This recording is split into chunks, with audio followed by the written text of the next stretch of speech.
இன்றைய கவனத்திற்கு மத்தேயு 16ஆம் அதிகாரம் 18ஆம் வசனத்தை நாம் கவனிப்போம். Today for our meditation, Matthew chapter 16 verse 18. மேலும் நான் உனக்கு சொல்கிறேன், நீ பேதுருவாயிருக்கிறாய், இந்த கல்லின் மேல் என் சபையை கட்டுவேன், பாதாளத்தின் வாசல்கள் அதை மேற்கொள்வதில்லை. And I say also unto thee that thou art Peter, and upon this rock I will build my church, and the gates of the hills shall not prevail against it. கர்த்தருடைய பரிசுத்த நாமத்துக்கு மகிமை உண்டாவதாக. Glory be to the holy name of the Lord. இங்கே பேதுருவை பார்த்து ஆண்டவராகிய இயேசு கிறிஸ்து சொல்லுகிற ஒரு முக்கியமான வார்த்தையை நாம் பார்க்கிறோம். We see important saying Jesus told looking at Peter. நான் உனக்கு சொல்லுகிறேன், I am telling you one thing. நீ இப்பொழுது பேதுருவாய் இருக்கிறாய். Now you're Peter. இந்த கல்லின் மேல் என்னுடைய சபையை நான் கட்டுவேன். Upon this rock I'll build my church. கர்த்தருடைய பரிசுத்த நாமத்துக்கு மகிமை உண்டாவதாக. Glory be to the holy name of the Lord. இவன் எப்பொழுது பேதுருவாக மாறினான்? When did he become Peter? அதைத்தான் நாம் கவனிக்க வேண்டியது அவசியமாக இருக்கிறது. That's very important notice now. இவனுடைய இயற்பெயர் சீமோன் என்று நம்ம எல்லாருக்கும் தெரியும். His first surname was Simon. எல்லாருக்கும் தெரிந்ததான ஒரு வாழ்க்கை புஸ்தகம். We all know it's a history of him. அவனுடைய துவக்கம் நமக்கு தெரியும். We know his beginning. ஒரு குறிக்கப்பட்ட விதத்திலே அவன் ஒரு குடும்ப வாழ்க்கைக்குள்ளே கடந்து போனான், அதுவும் நமக்கு தெரியும். We all know appointed life, he entered a family life also, we know that. ஆனால் அதற்கு பின்பு ஆண்டவராகிய இயேசு கிறிஸ்து அவனுடைய வாழ்வில் குறுக்கிடுகிறார். After the Lord interfered in his life, தன்னுடைய ஸ்டைலில் போய்க் கொண்டிருந்ததான அந்த மனிதனுடைய வாழ்க்கையில் ஆண்டவர் தன்னுடைய திட்டத்தை புகுத்தும்படியாக அவர் கிரியை செய்கிறார். Peter was going on his own style. God want to interfere his plan in his life. கிறிஸ்தவத்தினுடைய நோக்கம் தான் என்ன? What is the purpose of the Christians? ஒரு மனிதனை மாற்றுவது. Changing a man. அதாவது மத மாற்றம் அல்ல, அவனை புனிதனாக தன்னை போல இறைவனை போல மாற்றுவது. It's not a change of religion, making a person holy like God. பேதுருவுக்கு ஒவ்வொரு மொழிகளிலும் ஒவ்வொரு விதமான அர்த்தங்கள் இல்லாவிட்டால் வார்த்தைகள் உச்சரிக்கப்பட்டிருக்கிறது. You know, Peter's got different names in different languages. ஆனால் இயேசு ஏன் அவனுக்கு அந்த பெயரை வைத்தார்? Why did Jesus give the name called him? இன்றைக்கும் கூட ஞானஸ்நானத்திலே பலருக்கும் பெயர்கள் மாற்றப்படுகிறது. Even today in baptism many people's name are changed. பெயர் மாற்றப்படுவது ஒரு சடங்காச்சாரம் என்று நாம் எண்ணிவிடக் கூடாது. We must not think change of name is a ritual. வாழ்க்கை அந்த விதத்திலே மாற்றப்பட வேண்டும் என்பதுதான் நம்முடைய தேவனுடைய திட்டம். God's plan is your life must be changed. ஞானஸ்நானம் எடுத்து பெயர் மாற்றம் செய்யப்பட்டவர்கள் உங்கள் வாழ்க்கை அதற்கு ஏற்ற விதத்திலே மாறி இருக்கிறதா என்பதை இந்த மாலை வேளையிலே நீங்கள் கேட்டு பாருங்கள். After taking baptism, those names have been changed. This ask a question within yourself whether your life is changed. பழைய பெயர் உள்ள வாழ்க்கை சரியில்லை என்கிற ஒரு தெளிவோடுதான் ஆண்டவர் இந்த பெயர் மாற்றம் என்கிற ஒரு தன்மையை கொண்டு வந்து வாழ்க்கையை மாற்ற விரும்பினார். ஆனால் இன்றைக்கு 97% விசுவாசிகளுடைய வாழ்க்கையிலே அது நிறைவேறவில்லை என்பதுதான் உண்மை. Purpose of people, name is changed, his life must be changed, but now about 97 people of God's people whose names are changed, their lives are still not changed. சீமோன் என்று சொன்னால் நாணல் என்று ஒரு அர்த்தம் இருக்கிறது. Simon means a reed. இல்லாவிட்டால் செவி கொடுக்கிறவன் என்கிற ஒரு அர்த்தமும் இருக்கிறது. One who hearkens. யார் சொன்னாலும் உடனடியாக அதுக்கு செவி சாய்க்கிற ஒரு பழக்கம். Any practice of hearkening to the voice. இன்னொரு விதத்தில் அவன் ஒரு நாணல் போன்றவன். Another is like a reed. யாராவது இழுத்தால் அந்த சைடுல இழுத்து கொண்டு போய் கொண்டே இருப்பான். If anyone pulls him, he'll go on the other side. காற்று இந்த பக்கத்தில் அடித்தால் அதுக்கு ஏற்றவனமாக வளைவான். If the wind blows this side, he'll come on this side. தண்ணீர் இன்னொரு பக்கத்துல ஓடினால் அதற்கு ஏற்ற மாதிரி வளைந்து கொடுப்பான். If the water current pass other side, he'll pass on the other side. இப்படிப்பட்ட ஒரு வாழ்க்கை கிறிஸ்தவ வாழ்க்கைக்கு உதவாது என்று சொல்லித்தான் இயேசு அவனை பார்த்த உடனே நான் உன்னை கேபாவாக மாற்றுகிறேன், உன்னை பேதுருவாக மாற்றுகிறேன். அப்படின்னு என்ன அர்த்தம்? உன்னை நான் பாறையாக கல்லாக மாற்றுகிறேன், உறுதித்தன்மை உள்ளவனாக மாற்ற விரும்புகிறேன் என்று தன்னுடைய சித்தத்தை அவனுடைய பெயர் மூலமாகவே வெளிப்படுத்தினார். God revealed his plan concerning him through his name, telling, I'll make your name as Keba, that is a rock, a stone, a piece of rock. That your old name has to be changed, your character must be changed. ஒருவன் கிறிஸ்தவனாக மாறியும் இந்த உலகத்துக்கு ஏற்ற வண்ணமாக, சமுதாயத்துக்கு ஏற்ற வண்ணமாக, ஜாதிகளுக்கு ஏற்ற வண்ணமாக, இல்லாவிட்டால் உலக வழக்கங்களுக்கு ஏற்ற வண்ணமாக ஒரு நாணலை போல வாழ்ந்து கொண்டிருந்தால் அவனுக்காக இயேசு இரத்தம் சிந்தினதினுடைய அந்த புனித தன்மை நிறைவேறாமலே போய்விடுகிறது. After becoming a Christian, still you follow your tradition, your language, your caste and creed. Christ dying for you goes in vain. அவனுக்கு விவாகமாகி இருந்தது, அவன் ஒரு குடும்பஸ்தனாக இருந்தான். ஆனால் ஆனால் தனிப்பட்ட வாழ்க்கையிலே அவன் ஒரு நாணல். He was a married man, he was a family man, but in his personal life he was a reed. ஆனால் கர்த்தர் அவனை குறித்து தன்னுடைய மனதிலே வைத்திருந்தது அசையாத உறுதியான ஒரு பாறையாக அவனை சபையிலே கொண்டு வந்து நிறுத்த வேண்டும் என்று தேவன் தன்னுடைய மனதிலே வைத்திருந்தார். ஆனபடியால் தான் அவனை பார்த்த உடனே நீ கேபா, நீ பேதுரு, நீ பத்ரோஸ், நீ பீட்டர் என்று அவனோடு பேசுகிறார். Concerning him, God had a plan. He must be an unshakable person, a person who will not be shaken again. That's why the Lord, look him, the Lord told him, you shall be Peter, you will be Patros, you will be Keba. The Lord told him. Rai இல்லட்டா மற்றவங்க எல்லாம் சொல்லுவாங்க ஆர்சில ராயப்பர் அப்படின்னு, அவர்தான் Peter. They is called Royapan. அதாவது கல்லை போன்ற ஒரு உறுதி தன்மை. Steadfastness like rock. ஒரு தேவனுடைய பிள்ளையை குறித்த தேவனுடைய திட்டம் தான் என்ன? What is the plan of God concerning a child of God? அவனை ஒரு கல்லாக மாற்ற வேண்டும். அந்த கல்லை வைத்து தான் ஒரு பெரிய கல், அவர் ஒரு பாறை. ஆனபடியால் அதோடு இணைத்து அவனை சபையாய் கட்ட வேண்டும். அதுதான் தேவனுடைய மனதில் இருந்த சிந்தை. He must become a stone, he must become steadfast and strong, and being like a stone, he must join with the Lord and become the church. இந்த கடைசி கூட்டத்துக்கு வந்திருக்கிற நம்மில் எத்தனை பேர் அந்த எதிர்பார்ப்புக்கு ஏற்ற வண்ணமாக தேவனுடைய கையிலே ஒரு கல்லாக மாறப் போகிறோம் என்பதுதான் இன்றைய message. We have come in the presence of the Lord. The last day, today's message is how you are going to become a stone in the hand of the Lord. ஏதோ சபைக்கு வந்தோம், சபையில ஒரு வெல்விஷராகவோ இல்லாவிட்டால் சப்ஸ்கிரைபராகவோ இல்லாவிட்டால் ஒரு தேவனுடைய பிள்ளை என்ற பெயரிலேயோ ஒரு நாமினல் கிறிஸ்டியனாக இருக்கணும் என்பதற்காக தேவன் உன்னை இந்த இடத்துக்கு கொண்டு வரவில்லை. God did not bring you not to be a well-wisher or a subscriber, not to be a normal Christian just for your name to be recorded. That's not God's purpose concerning you. உன்னை தேவன் அழைத்ததின் நோக்கம் உன் பெயரை மாற்றி உன் வாழ்வை மாற்றி தன்னுடைய திட்டத்தை உனக்குள் நிறைவேற்ற விரும்புகிறது. உன்னை கொண்டு சபையோடு இணைத்து சபையிலே உன்னை வைத்து சபையை கட்டும்படியாக என்பதை இந்த மாலை வேளையிலே தேவன் உனக்கு சொல்லிக் கொள்ள விரும்புகிறார். Purpose of God concerning you, changing your life, changing your sins. The Lord wants to begin the church of God. Through you, the Lord wants to build the church, and the Lord wants to make you a blessing in the church of God. ஒருவேளை நீங்கள் சுகத்துக்காக இந்த மார்க்கத்தை தேடி வந்திருக்கலாம். Maybe for healing you came to this religion. இல்லாவிட்டால் பிசாசின் பிடியோடு இந்த மார்க்கத்துக்குள்ளே வந்திருக்கலாம். Maybe for demonic position you have come here. அது உங்களை இழுக்கும்படியாக தேவன் வைத்த ஒரு point. That's just a point for you to drag you to God's presence. ஏதாவது ஒரு காரியம் இருந்தாதான் ஒருவன் தேவனை நோக்கி திருப்பப்படுகிறார். If something is there, only a person comes towards the Lord. அவனுக்கு எல்லாமே சம்பூர்ணமாக இருந்தால் இறைவன் எங்கே என்று கேள்வி கேட்பான். If all things are perfect, he'll ask, where is God? அதனால தான் நீதிமொழிகளிலே பேசும் பொழுது இல்லாவிட்டால் பிரசங்கியிலே அந்த பிரசங்கியில் அந்த சாலமோன் பேசும் பொழுது எல்லாம் எனக்கு நிறைவா இருந்தால் கர்த்தர் யார் என்று நான் கேட்பேன். Solomon says, if everything is content, everything is full, I'll ask, where is God? பரிபூர்ணமாய் இருக்கிறதினால் நீர் யார் என்று நான் கேட்காதபடிக்கும் When all things are perfect, I should not ask you, Lord, who are you? எனக்கு ஒண்ணுமே இல்லாமல் போனபடினால் நான் தருத்திரனாய் போய் நான் திருடி தேவனுடைய நாமத்தை தூஷிக்க வைத்து விடாதையும் எனக்கு அன்றன்றைக்கு வேண்டிய படியை அளந்து கொடும் என்று அவன் கேட்கிறான். Because of nothing to go, I must not go to curse God. Lord, every day to my day-to-day needs, measure and give my needs. ஆனபடியால் தான் சில தேவைகள் சில நெருக்கங்களை தேவன் வாழ்வில் அனுமதிக்கிறார். In life, God is permitting some kind of oppression and needs in your life. அவைகள் தேவனை நோக்கி நீ பார்க்கும்படியாக வைத்த ஏதுக்கள். All these are weapons for you to look upon God. ஏதோ ஒரு காரியத்துக்காக நீ தேவனை நோக்கி பார்க்க வேண்டும். For some reason you must look upon God. அந்த உயர்த்தப்பட்ட சிலுவையிலே உயர்த்தப்பட்ட அந்த கல்வாரி நாயகனை நீ ஒரு விசை நோக்கி பார்க்கும் பொழுதுதான் உன் வாழ்விலுடைய பிரச்சனை மாறி நீ உன் வாழ்வை அவரிடத்திலே கொடுக்கிறாய். Once you look at the Lord Jesus exalted on the cross of Calvary, you look unto him and surrender your life unto him. அவர் உனக்கு சுகத்தை கொடுக்கிறார். He gives you healing. உன்னுடைய பிரச்சனையை மாற்றுகிறார். He solves your problem. உன்னுடைய போராட்டங்களை நீக்குகிறார். He removes your battles. அதோடு கிறிஸ்தவ வாழ்க்கை அல்ல, அதை வைத்து உன்னை நயங்காட்டி இழுத்து இந்த வனாந்தர பாதையிலே கொண்டு வந்து உன்னை சரீரமாகிய சபையாக அவர் கட்ட விரும்புகிறார். He wants to drag you to God's presence. He wants to softly speak to you, bring you to this place. Now the Lord wants to build you as a church. நான் இப்ப ஒரு கேள்வி கேட்கிறேன். இதே மாதிரி ஒரு வியாதி பிரச்சனை போராட்டம் பிசாசு செய்வன இப்படித்தான் எனக்கு முதல்ல வந்துச்சு, கடைசியில பார்த்தா என்னை இழுத்து கொண்டு வந்து இங்க ஸ்ட்ராங் பண்ணிட்டாரு அப்படின்னு சொல்றவங்க கையை வைத்து ஒரு அல்லேலூயா சொல்லுங்க. எல்லாருமே இதே கேஸ் தான். Most of you come like this. ஏனென்றால் மனிதன் தேவைகள் நிறைந்தவனாக சிருஷ்டிக்கப்பட்டிருக்கிறான். Man's created to fill with needs. ஒரு பிரச்சனை அவனுக்கு முடிந்தால் அடுத்த பிரச்சனை வருகிறது. One problem finishes, another problem comes. ஏனென்றால் அவனுக்கு ஒரு வாசல் அடைத்த உடனே அடுத்த வாசல் திறந்து விடுகிறது.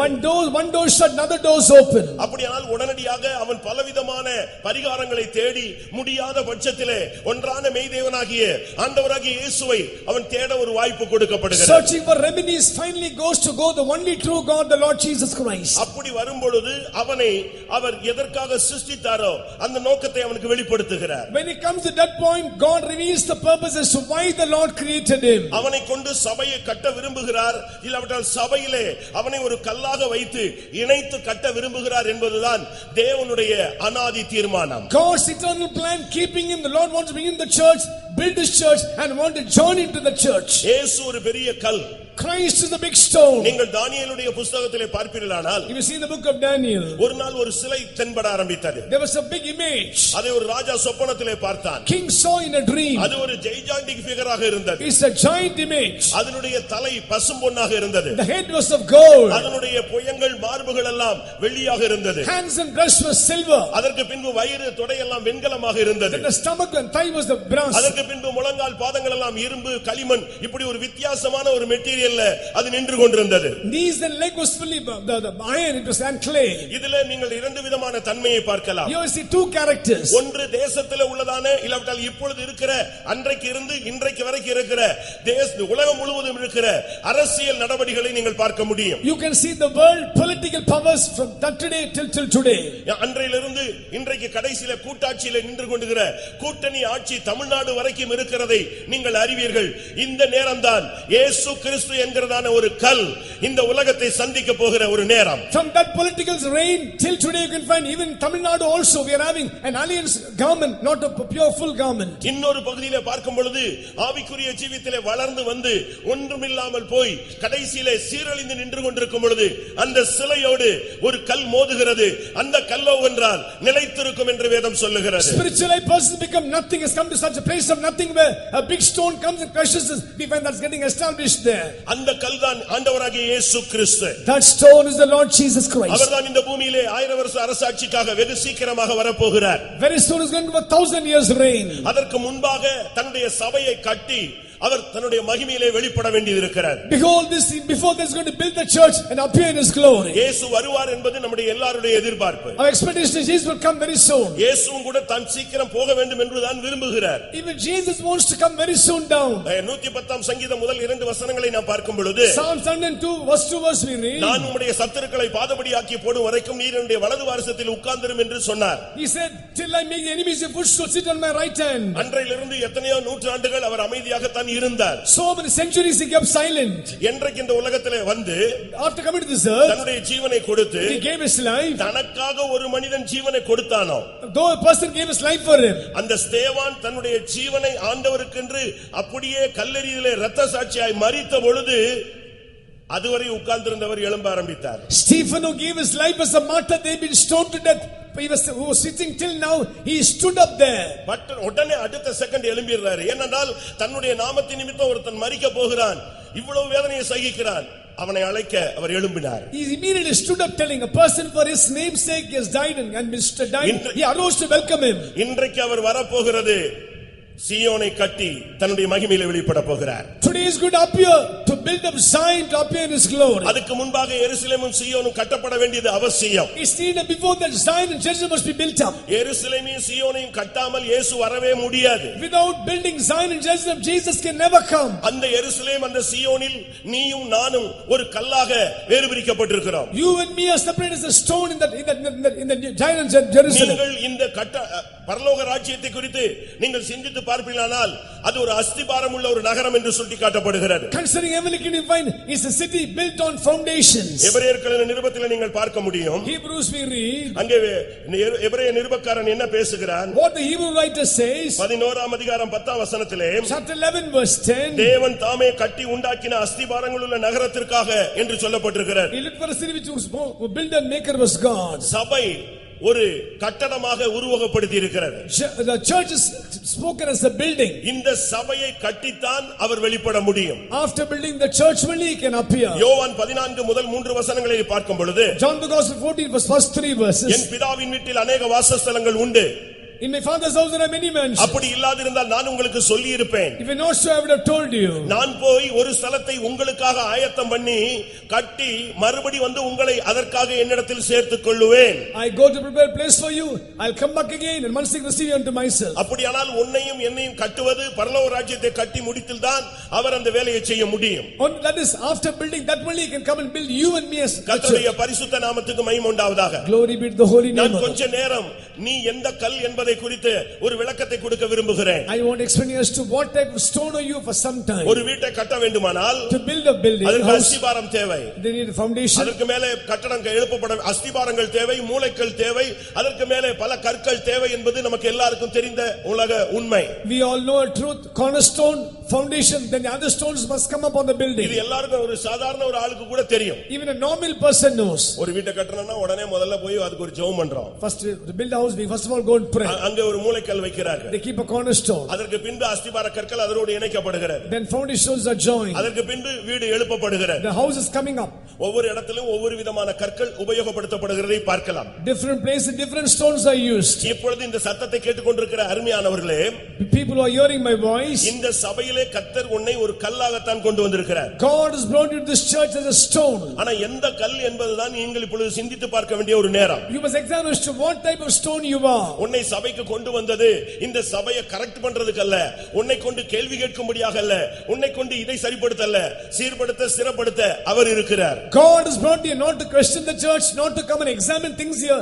There he has got there to reprove the church. ஒவ்வொரு தேவனுடைய பிள்ளைகளும் நீங்கள் தேவனுடைய அந்த சிற்பாசாரியினுடைய கரங்களிலே உங்களை ஒரு கல்லாக கொடுத்தால் போதும், அவர் அழகாக உன்னை எந்த இடத்துல வைக்கணுமோ அந்த இடத்துல வைத்து மாளிகையாக இந்த சபையை கட்டி முடிப்பார். If you surrender yourself the master wise builder, that's enough. You need not question anything. He will keep you in the place you escape and make it a beautiful mansion. ஒவ்வொரு மனிதனையும் முதலாவது அவர் ஒரு அஸ்திபாரத்தில் இணைக்க விரும்புகிறார். Every person first of all he wants to join in a foundation. நீங்கள் ஒரு நாணலாக இருந்தால் இந்த சபையிலே ஒரு நாளும் இணைக்கப்பட முடியாது, கட்டப்பட முடியாது. If you are reed in this church, you cannot be joined, you cannot be built up. வருடங்கள் போய்க்கொண்டே இருக்கலாம். Years may pass away. இது பேதுருவுக்கு ஏற்கனவே ஒரு சம்பவித்த ஒரு துர்ச்சம்பவம். It's an evil thing what happened in the life of Peter before itself. நாட்கள் போன பொழுது When days passed away, திடீரென்று அவனுக்கு போராட்டங்கள் வந்தது. he had battles in his life. ஒருவனுடைய காதை வெட்டி விட்டான். He slew a person's ears. அதற்கு பின்பு அவன் மறுதலிக்கிறான். Again he denied. சத்தியம் பண்ணுகிறான். He promised. இவரை யாருன்னே இந்த மனுஷனே எனக்கு தெரியாதுன்னு சொன்னான். He said, I don't know who is this man is. நாட்கள் வந்த பொழுது Days passed by.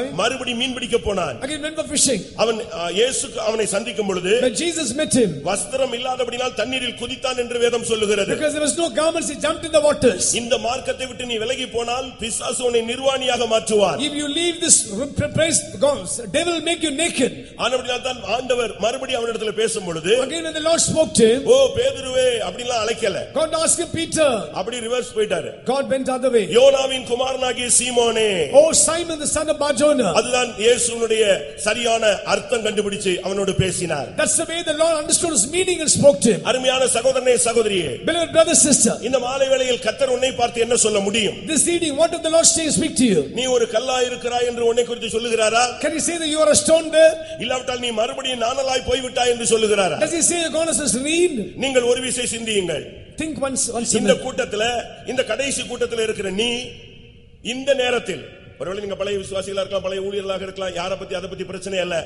இப்பொழுது நீ நாணலா ஒரு கல்லா? Maybe you're an old worker or a believer, it doesn't mean whether now you're a reed or a stone. எனக்குள்ள மறுதலிப்புகள், தோல்விகள், விழுகைகள், போராட்டங்கள், பல விதங்களிலே நான் பின்மாறி இருக்கிறேன் என்று சொன்னால் நீ மறுபடியும் நாணல் தன்மைக்கு போய்விட்டாய். You may once again denied, you're backslidden, gone away from the Lord, you once again become a reed. இல்ல, கர்த்தரனை அழைத்ததிலிருந்து இன்னும் கிருபையும் அபிஷேகமும் வல்லமையும் பலனும் ஜீவனும் தரிசனமும் எனக்கு கூடிக்கொண்டே வருகிறது என்று சொன்னால் நீ இன்னும் உறுதியாகிக் கொண்டே இருக்கிறாய். From the day the Lord called you, the Lord sanctioned my vision, my grace, my anointing. That means God is making you stronger and stronger every day. முதலாவது நீ ஒரு அஸ்திபார கல்லாக மாற வேண்டும். First of all, you must become foundation stone. 1 ராஜாக்கள் 5 அதிகாரம் 17 வசனத்திலே ஒன்னு ராஜாக்கள் 5:17. 1 Kings chapter 5:17. நான் ஒரு 7-8 கல்லுகளை சொல்ல போறேன்.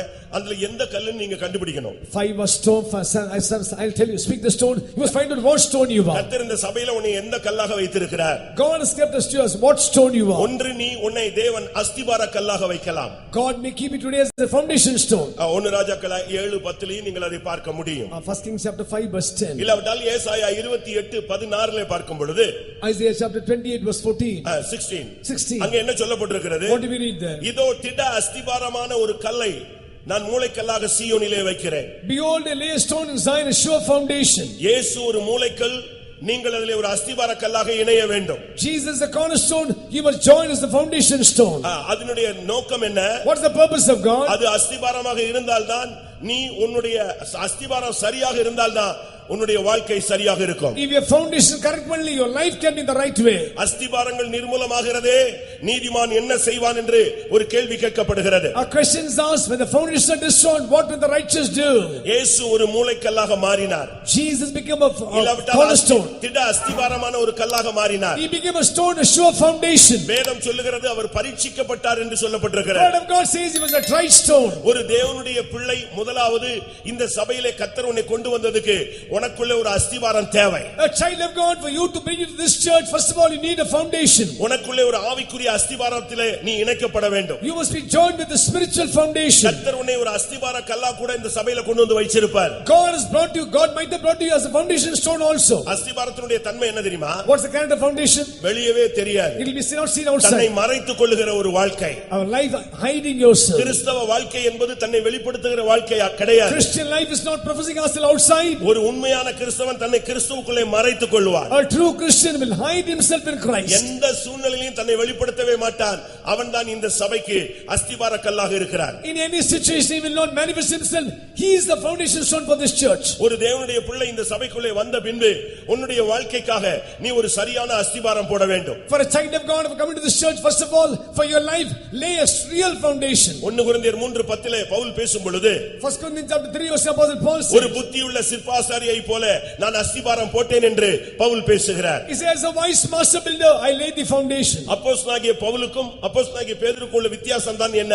What is the difference between Apostle Paul and Apostle Peter? இங்கே பவுல் சரியான ஒரு அஸ்திபாரம் போட்டான், அது அசைக்கப்படவே இல்லை. Here Paul laid a strong foundation that was not shaken. அதனால தான் அவன் சொல்றான், புத்தியுள்ள ஒரு சிற்பாசாரியை போல நான் அஸ்திபாரம் போட்டேன். As a wise builder, I laid a foundation. இந்த கடைசி காலங்களில் ஒவ்வொரு தேவனுடைய பிள்ளைகளும் உங்களை அஸ்திபாரப்படுத்த வேண்டிய நேரம் இதுதான். It's the time in the last days to strengthen your foundation. உன்னை மறைத்துக் கொள்ள வேண்டிய நேரம் இதுதான். A time you have to hide yourself. உன்னை உறுதிப்படுத்திக் கொள்ள வேண்டிய நேரம் இதுதான். Establish yourself. இதற்காக தேவன் உன்னை பரீட்சைகளுக்குள்ளே கொண்டு போவார். For this purpose God will take you through trials. உனக்கு ஒரு அஸ்திபாரம் தேவை. You need a foundation. அது என்ன அஸ்திபாரம்? What is the foundation? அதுதான் சரியான ஞானஸ்நானம். That's a true baptism. சரியான மனம் திரும்புதல் ஒரு ஞானஸ்நானம் இருந்தா உன்னுடைய அஸ்திபாரம் ஸ்ட்ராங்கா இருக்கும். If we have a true baptism with a true repentance, you will have a real foundation. இல்லாவிட்டால் உன்னுடைய வாழ்க்கை அசைந்து கொண்டே இருக்கும். If not, your life will be shaken.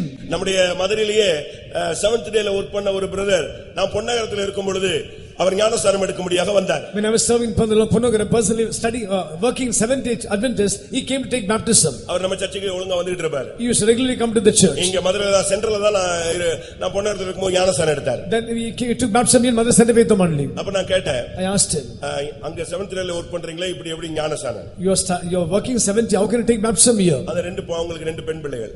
2 daughters. அப்ப அந்த பிள்ளைங்க சொல்லிச்சு, எங்க டாடிக்கு இது எத்தனாவது ஞானஸ்நானம் கேளுங்க. Then children asked him, ask my daddy, how many times you all taking baptism? எத்தனாவது ஞானஸ்நானம் கேளுங்க. What number of baptism is taking now? பெத்த பிள்ளைகள் இப்படி சொல்லுதுன்னு சரி, எத்தனாவது ஞானஸ்நானம்? I asked him, children asked, I asked him, what is the number now? ஐயா, இது 5வது ஞானஸ்நானம். He said the 5th baptism. ஏன்னா ஒரு இன்ஸ்டிடியூஷன்ல வேலை பார்க்கும்போது அங்க ஞானஸ்நானம் எடுத்தாதான் வேலை கொடுப்பான். He joins any institution, they will take baptism, they'll give a job there. இப்போ சத்தியத்துக்காக இப்பதான் ஃபர்ஸ்ட் ஞானஸ்நானம் எடுக்கிறார். Now for the sake of the truth, he is taking first baptism. பிறந்ததுல ஒண்ணு, birth one baptism, வளர்ந்ததுல ஒண்ணு, growing baptism, கல்யாணத்துக்கு ஒண்ணு, marriage and baptism, வேலைக்கு ஒண்ணு, job and baptism. லாஸ்ட்ல வந்தது நம்மட்ட வரும்போது தான் பரலோக ராஜ்யத்துக்காக பரிசுத்தத்துக்காக எடுத்தார். Finally for the holiest to enter the kingdom of God to baptism here. நான் எதுக்கு இத சொல்றேன்னா, I am telling you, உன்னுடைய அஸ்திபாரம் கரெக்ட்டா இருக்கணும். your foundation must be. எபிரேயர் 6ஆம் அதிகாரம் முதல் 2 வசனங்களிலே பார்க்கும் பொழுது, Hebrews chapter 6 verse 1 2 we read, ஞானஸ்நானம் தான் உன்னுடைய வாழ்க்கையினுடைய அஸ்திபார உபதேசம். Doctrine of baptism is the fundamental truth. சரியான ஞானஸ்நானம் எடுத்த ஒரு விசுவாசி எந்த சூழ்நிலையிலும் அசைந்து போக மாட்டார். Child of God is taking the true baptism in any situation he will not be shaken. சரியான ஞானஸ்நானம். True baptism. அதாவது மனம் திரும்புதலுக்கு ஏற்ற ஞானஸ்நானம். A baptism unto repentance. அதாவது பாவ மன்னிப்புக்கு ஏற்ற ஞானஸ்நானம். Baptism of the forgiveness of sins. அதாவது வசனத்துக்கு தன்னை அர்ப்பணித்த ஒரு ஞானஸ்நானம். A baptism surrender for the word of God. சரியான ஞானஸ்நானம் என்பது என்ன? What's the meaning of true baptism? சிலுவையை நோக்கி பார்ப்பது. Looking at the cross. சிலுவையை பார்த்து அழாம ஒருத்த ஞானஸ்நானம் எடுத்துட்டானா அவன் ஞானஸ்நானம் ஃபெயிலியர் ஞானஸ்நானம். Without looking at the cross and crying if it takes baptism, that baptism is in vain. சிலுவையை பார்த்து அழுது நொறுங்கி ஒருவன் இந்த அஸ்திபார ஞானஸ்நானம் இந்த உபதேசத்துக்கு இடம் கொடுத்தான் சொன்னா கடைசி வரை இந்த சபையிலே அவன் ஒரு அசைக்கப்படாத ஒரு அஸ்திபாரமாக இருப்பான். Looking at the cross, the person who cries, weeps with a broken heart, then takes baptism till the end, he will be a foundation stone in the church. அப்போஸ்தலர் 8ஆம் அதிகாரத்திலே பாஸ்டர் பிலிப் வந்து ஒரு ஆளுக்கு ஞானஸ்நானம் கொடுக்கிறாருன்னு சொல்லப்பட்டிருக்கிறது. Acts chapter 8 we read Pastor Philip is coming giving baptism for a person. அது ஒரு சீமோன், அவனும் ஒரு சீமோன் தான். There's another Simon there. அவன் ஒரு மந்திரவாதி. He is a magician. அவன் இயேசுவை விசுவாசித்தான். He believed Jesus. உடனே அவனுக்கு ஞானஸ்நானம் கொடுத்தாகி விட்டது. And they gave baptism for him. ஆனால் நடந்தது என்ன? What happened? வாழ்க்கை மாறவில்லை. His life was not changed. ஆனால் அதே சபையை சந்திக்க முடியாத பேதுரு வருகிறார். The same church Peter came there. once அவர் மீட் பண்ணபோது Once when he met him, அவனோடு பேசுகிறார். he spoke to him. நீ மனம் திரும்பி விடு. You repent. நீ உன் துர்க்குணத்தை விட்டு மனம் திரும்பு. You நீ repent of your கசப்பான பிச்சிலும் பாவ கட்டிலும் இருக்கிறதாக அகப்பட்டிருக்கிறதாக நான் உன்னை குறித்து காண்கிறேன் என்று பேசினார். toward the gall of bitterness in the bond of iniquity. I know that you are there. ஒரு சுவிசேஷகனுக்கு அந்த ஆழமான சத்தியம் தெரியாது. ஒரு அப்போஸ்தலனுக்கு தான் ஒவ்வொருடைய வாழ்க்கையின் அஸ்திபாரம் தெரியும். An evangelist does not know the deeper truth. Only apostle knows what's your spiritual standard. பிலிப்பு ஞானஸ்நானம் கொடுத்தான். ஆனா இவன் வந்து சொல்றான் உன் வாழ்க்கை சரியில்லைன்னு சொன்னான். Philip gave baptism, but here Peter says your life is not truth. இதுதான் பிலிப்புக்கும் ஒரு பாஸ்டருக்கும் ஒரு எவாஞ்சலிஸ்டுக்கும் ஒரு அப்போஸ்தலனுக்குள்ள வித்தியாசம். This is the difference between Philip, evangelist, and another servant of God, apostle. Time இருந்தா நீங்க வீட்ல போய் உட்கார்ந்து படிச்சு பாருங்க. Just go to house and read all these things. அப்போஸ்தலர் 8ல 23ல இருந்து 33 வரைக்கும் படிச்சு பாருங்க. Read Acts chapter 8 verse 22 to 33. கர்த்தருடைய பரிசுத்த நாமத்துக்கு மகிமை உண்டாவதாக. Glory be to the holy name of the Lord. இந்த அஸ்திபாரக்கல் சரியான விதத்திலே இருக்க வேண்டும். This foundation stone must be in the right place. நீ உன்னை ஒரு அஸ்திபாரக்கல்லாக நிறுத்து. You make yours the right foundation உன்னுடைய stone. ஜீவியத்துக்கு ஒரு அஸ்திபாரத்தை போடு. Put a foundation for your உன்னுடைய life. ஊழியத்துக்கு ஒரு ஸ்ட்ராங் ஃபவுண்டேஷனை போடு. Put a foundation for your ministry. 1 ராஜாக்கள் 18ஆம் அதிகாரத்தை பார்க்கும் பொழுது First Kings chapter 18 31 32ல பலிபீடம் கட்டக்கூடிய கற்கள் என்று சொல்லப்பட்டிருக்கிறது. 31-32 stones to build the altar. எந்த இடத்திலெல்லாம் தேவனுடைய பிள்ளைகள் ஜெயித்தார்களோ தேவைகள் சந்திக்கப்பட்டதோ அந்த இடத்திலெல்லாம் பலிபீடங்கள் கட்டப்பட்டது. Wherever children of God the needs were met, they got victory, altars were built. அந்த நோவா பேழையை விட்டு வெளியே வந்த உடனே ஒரு பலிபீடத்தை கட்டினான். Noah came out of the ark, he built an altar. Abraham தன்னுடைய மகனை பலியிட ஒரு பலிபீடம் கட்டினான். Abraham to lay his son on the altar, he made an கர்த்தரே altar. தெய்வம் என்பதை நிரூபிக்கும்படியாக எலியா ஒரு பலிபீடத்தை கட்டினான். God to prove he is the true God, Elijah built an altar. உன்னுடைய வாழ்க்கையிலே அடுத்த அனுபவம் பலிபீடத்தில் நீ ஒரு கல்லாக இருக்க வேண்டும். Your life, next experience, you must become a stone in the altar. இது வாழ்வை சரிப்படுத்த வேண்டிய ஒரு காலம். It's a time you have to rectify your life. வாழ்வை அனுபவிக்க வேண்டிய காலம் அல்ல. Not to experience life. கிறிஸ்தவ வாழ்க்கையை சீர்படுத்த வேண்டிய ஒரு time. It's a time to correct your Christian life. இல்லாவிட்டால் அக்கினி இறங்க வேண்டிய ஒரு நேரம். Time where the fire has to come down. பலிபீடத்திலே எல்லாம் சரியாக இருந்தால் அக்கினி இறங்கும். When all the things are right on the altar, surely fire will come down. அங்கே பலிபீடத்தை செப்பனிட்டு அதற்கு பெயர் மாற்றி அதனுடைய சரியான விதத்திலே அந்த முறைமைப்படி எலியா எல்லாவற்றையும் செய்து முடித்த போது அக்கினி இறங்கினது. When he repaired the altars, changed the name, brought tongues in order, that time the fire came down. கிறிஸ்தவ வாழ்வில் ஒரு தேவனுடைய பிள்ளை சரியான ஒரு பலிபீடத்தின் கல்லாக மாற வேண்டும். A Christian life, a child of God is become a true stone on the altar. ஒவ்வொரு நாளும் உன்னை சீர்படுத்திக் கொண்டே இருக்க வேண்டும். Every day rectify yourself, correct yourself every day. யாராவது ஒரு ஆள் வந்து உன்னை மேய்ச்சிக்கிட்டே இருக்க கூடாது. A person must not always shepherd over you. உன்னை குத்திக்கிட்டே இருக்க கூடாது. He must not poke you always. உன்னை கண்டிச்சுக்கிட்டே இருக்க He கூடாது. cannot rebuke you always. உன்னை கண்டிக்கிறதும் உன்னை தண்டிக்கிறதும் ஆவியானவராய் மாத்திரம் இருக்க Spirit வேண்டும். of God must rebuke and reprove you. சரியான அபிஷேகம் பெற்ற மனிதனுக்கு வேறு ஒருவன் போதிக்க வேண்டிய அவசியமில்லை. அவரே அவனுக்குள் இருந்து போதிப்பார், தண்டிப்பார், சிட்சிப்பார், அவனை நடத்துவார். No person, anointed person, no other person can correct him. Spirit of God will teach him, reprove him and rebuke him. எங்கெல்லாம் பலிபீடங்கள் செய்யப்பட்டதோ wherever altars were made, அந்த இடத்துல ரெண்டு பலிகள் செலுத்தப்பட்டிருக்கும். two offerings on an altar. ஒன்று சர்வாங்க தகன பலியா இருக்கும், மற்றொன்று சமாதான பலியாக இருக்கும். One burnt offering, others peace offering. இந்த இரண்டும் இல்லாத இடத்துல பலிபீடத்திலே அக்கினி இறங்க முடியாது. Where these two offerings are not offered, fire cannot come down. அக்கினி இறங்கின இடங்கள் எல்லாம் நீங்கள் தேடி பாருங்கள். You see wherever the fire came down. ஒன்று சர்வாங்க தகன பலியாக இருக்கும். One is the burnt sacrifice. இல்லாவிட்டால் சமாதான பலியாக இருக்கும். Others the peace sacrifice. கிறிஸ்தவ வாழ்வில் சரியான ஞானசாரம் எடுத்து சரியான ஒரு அபிஷேகம் பெற்ற பொழுது ஒரு மனிதன் எல்லாரோடு சமாதானமாய் மாறுகிறான். சர்வ அங்கத்தையே பலிபீடத்தில் வைக்கிறான். Christian life, a person after having true baptism receive the Holy Spirit, he is reconciled with all the people, having peace, sanctify himself, putting himself on the altar. நீ எந்த கல்? What stone are இந்த you? சபையில நீ அஸ்திபார கல்லாக இருக்கிறாயா? Are you a foundation stone? இல்லையென்றால் இந்த சபையில பலிபீடம் இருக்கிறதே, அந்த பலிபீடத்தில் ஒரு கல்லாக நீ இணைக்கப்பட்டிருக்கிறாயா? There's an altar in the church. Are you a stone joined with the altar? நீ பலிபீடத்தில் இருந்தால் உன்மேல் அக்கினி இறங்கிக்கிட்டே இருக்கும். If you're on the altar, fire will be always coming upon you. முழங்கால் போட்ட உடனே அபிஷேகம் இறங்கணும். As you stand on the knees, fire will come down. கண்களை மூடின உடனே அபிஷேகம் இறங்க As வேண்டும். you close your eyes, fire has to come down. கைகளை உயர்த்தின உடனே அபிஷேகம் இறங்க Lift வேண்டும். up your hands, anointing will come down. உன் இருதயத்தை ஊற்றின உடனே அபிஷேகம் இறங்க When you வேண்டும். pour your heart, fire will come down. தேவனை துதிக்க ஆரம்பிச்ச உடனே அக்கினி இறங்க As வேண்டும். you praise God, fire will come down. அப்படியானால் நீ இந்த சபையினுடைய பலிபீடத்தில் ஒரு கல்லாக இருக்கிறாய். If that be so, you're a stone in the altar. அடுத்ததாக தேவனுடைய வீடு. Next, in the house of God. வீடு கட்டுகிறவர்களால் ஆகாது என்று தள்ளப்பட்ட கல்லை மூலைக்கு தள்ளக்கல்லாக மாறிவிட்டது. The builders rejected, that became the stone of the corner. கிறிஸ்தவ வாழ்க்கையினுடைய முதல் சரியான அனுபவம் உன் குடும்பத்தை சரியாக நடத்துவது. The first thing of the Christian life is set your life in order.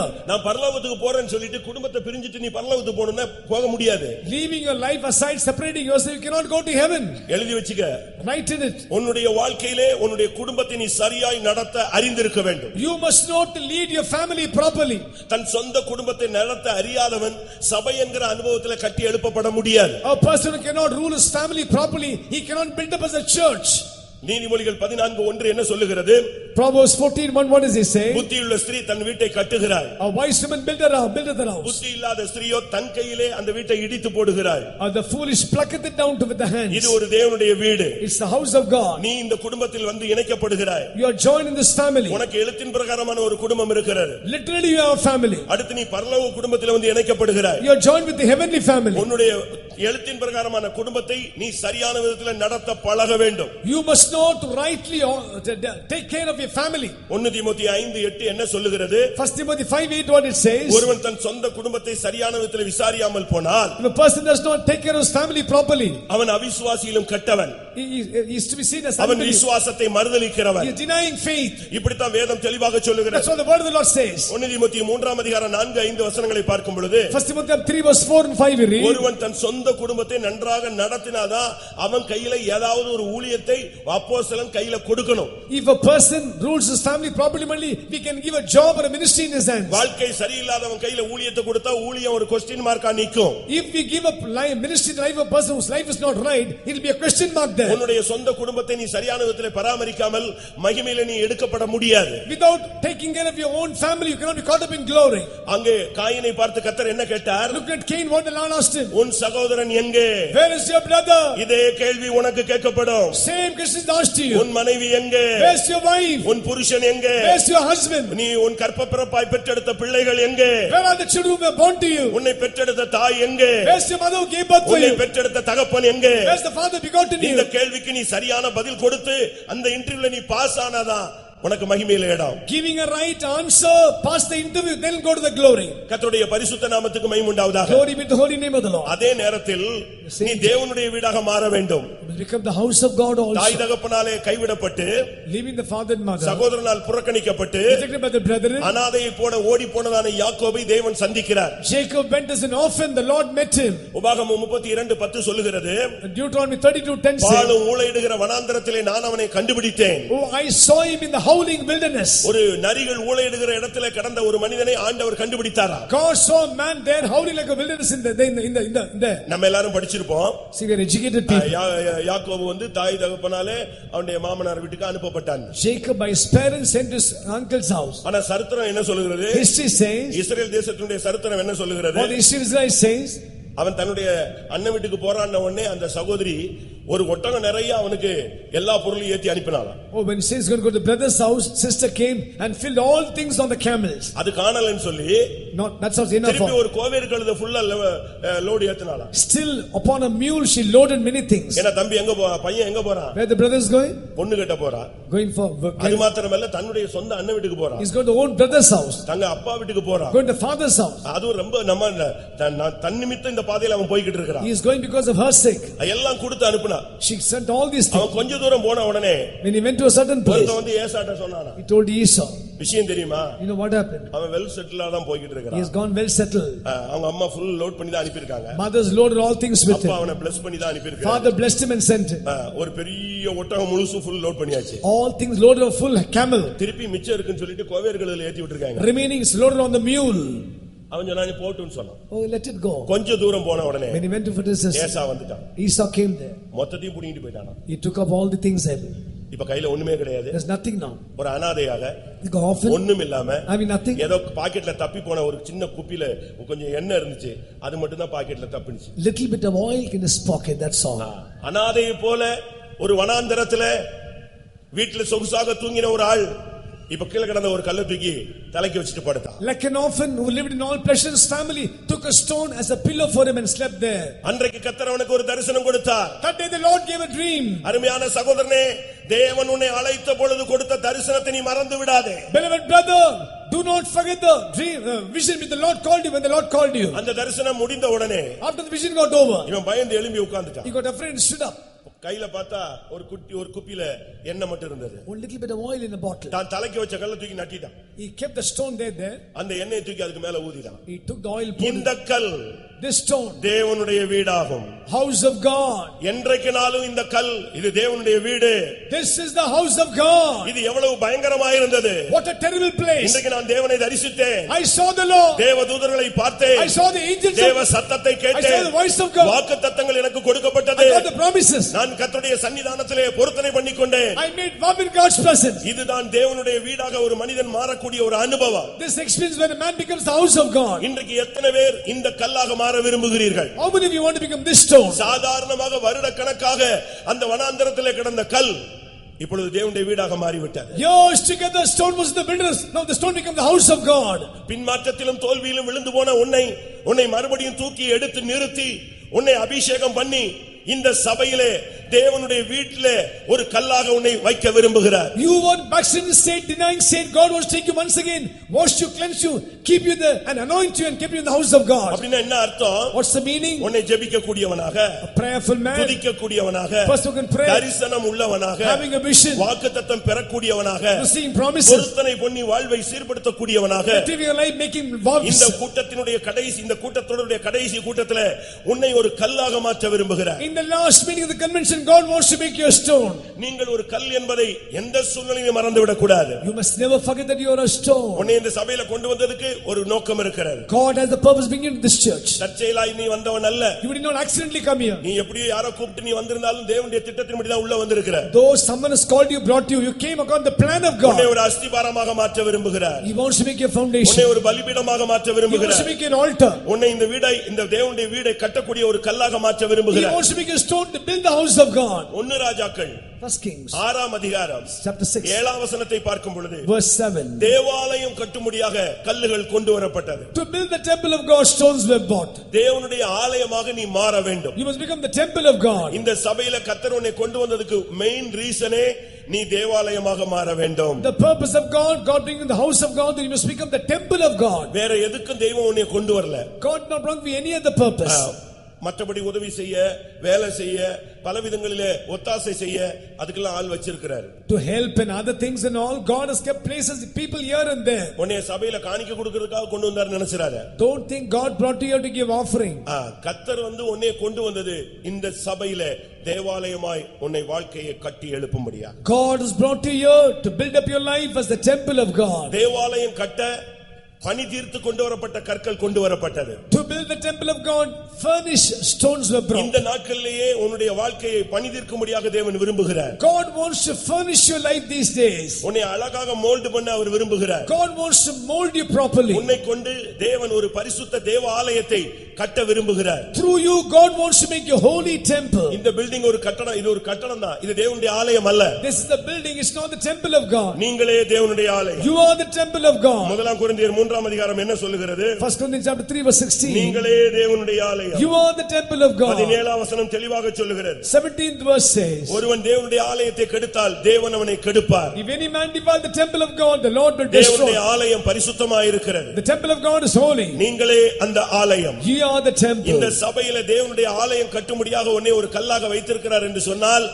உன்னை ஒரு பரிசுத்தவானாய் கட்ட விரும்புகிறார். If the Lord has kept you as a stone to build as the temple of God, God wants to build as a holy person. இந்த சபையில வந்த பின்பு உனக்குள்ள பரிசுத்தம் என்ன லெவல்ல வந்திருக்கிறது? After coming to the church, how much have you grown in holiness? நாம நினைக்கிறோம் பரிசுத்தம்ங்கிறது அங்க போன பிறகுதான் நம்ம உண்மையான பரிசுத்தவானா இல்லையான்னு கண்டுபிடிக்கலாம். We think that after going there we can understand what a holy man whom we are. கொரியால ஒரு சர்ச் இருக்கிறது. There's church in Korea. அந்த அவங்க பாஸ்டர்ஸ் மீட்டிங்ல அந்த பாஸ்டர் அப்படி பார்த்துட்டு உனக்கு என்ன சம்பவிச்சது?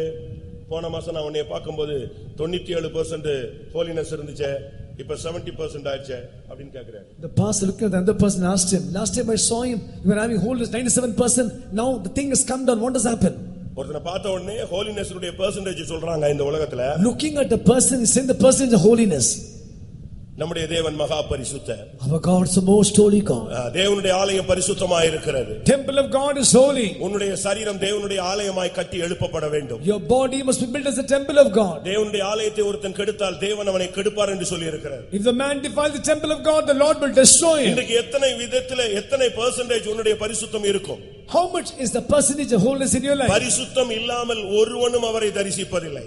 Holiness without which no man can see the Lord. எசேக்கியேல் 43:12 பார்க்கும் பொழுது Ezekiel 43:2 when we read, ஆலயத்துக்கு ஒரு பிரமாணம் இருக்கிறது. there's a law in the house of God. அதன் எல்லையை சுற்றிலும் அது பரிசுத்தமாய் இருக்கும். The boundaries shall be holy. அதுதான் ரொம்ப முக்கியமானது. That's very very important. அருமையான சகோதரனே சகோதரியே, நீ இந்த சபையில் ஒரு பரிசுத்த கல்லாய் மாற வேண்டும். Beloved brother sister, you must become a holy stone in this church. இதுவரைக்கும் உனக்குள்ள எவ்வளவு பரிசுத்தம் வந்திருக்குன்னு உனக்கு தான் தெரியும். You know how much you become holy in God's presence. பரிசுத்தவான் அப்படின உடனே ஊழியர்கள் என்று எண்ணி விடுகிறார்கள். Some people say saints are only servants of God. விசுவாசிகளும் ஊழியர்களும் சேர்ந்து தான் சீயோன் எருசலேம். Believers and servants of God join together Zion and Jerusalem. எபேசியர் 1ஆம் அதிகாரம் 1ஆம் வசனத்தில் பார்க்கும் பொழுது Ephesians chapter 1 verse 1, விசுவாசிகளாகிய பரிசுத்தவான்களுக்கு எழுதுகிறதாவது, saints of God who believe, we read, ஒரு தேவனுடைய பிள்ளையினுடைய வாழ்க்கையினுடைய பிரமாணம் பரிசுத்தமாய் தன்னை கட்டி எழுப்புவது. a law of a child of God is building his life holy. பழைய ஏற்பாட்டில் உள்ள பரிசுத்தம் வேறு, புதிய ஏற்பாட்டில் உள்ள பரிசுத்தம் வேறு. Old Testament holiness is different, New Testament holiness is different. புதிய ஏற்பாட்டில் சுத்தம், பரிசுத்தம், மகா பரிசுத்தம். New Testament it's clean, holiness, most holiness. அதுதான் புதிய ஏற்பாட்டினுடைய பூரணம். That's the New Testament perfection. பழைய ஏற்பாட்டில் எப்படின்னா Old Testament, ஒருத்தன் நல்லா வாழ்ந்துட்டான்னு யாராவது சாட்சி சொன்னா அவன் பரிசுத்தம். if a person gives a testimony he lived very good life, that's holy. ஆனா புதிய ஏற்பாட்டு பரிசுத்தம் என்பது சிந்தையில், New Testament holiness, that's in your mind, நினைவுகளில், in your thoughts, தோற்றத்தில், imagination, பார்வையில், in your sight, எண்ணங்களில், in your imagination, உணர்வுகளில், in all the feelings. இதெல்லாம் வெளியே தெரியாது. All things are not seen ஆனா outside. தேவன் இதைத்தான் பார்த்து உனக்கு சர்டிஃபை பண்றாரு. But God sees this and gives a certificate. இந்த உலகத்திலே இந்த சபையில கொண்டு வந்தது உன்னை பரிசுத்தமான ஒரு கல்லாய் கட்டி பரிசுத்தத்திலே கட்டி எழுப்பும்படியாக தேவன் உன்னை கொண்டு வந்திருக்கிறார். God brought you to this church to build you up in a holy life. எதுக்கோ வந்திருக்கோம் நீங்க நினைக்க வேண்டாம். Don't think for something you came here. உன்னை ஒரு பரிசுத்தவானாய் மாற்றும்படியாக, To make you a holy person. உன்னை ஒரு பரிசுத்தவாட்டியாய் To மாற்றும்படியாக, make you holy women. உன்னுடைய சிந்தையிலே, நினைவிலே, தோற்றத்திலே, விருப்பத்திலே, வாஞ்சையிலே, விருப்பங்களிலே எல்லாவற்றிலும், In mind, thoughts, deeds, action, everything. இன்றைக்கு நீ ஒரு கல்.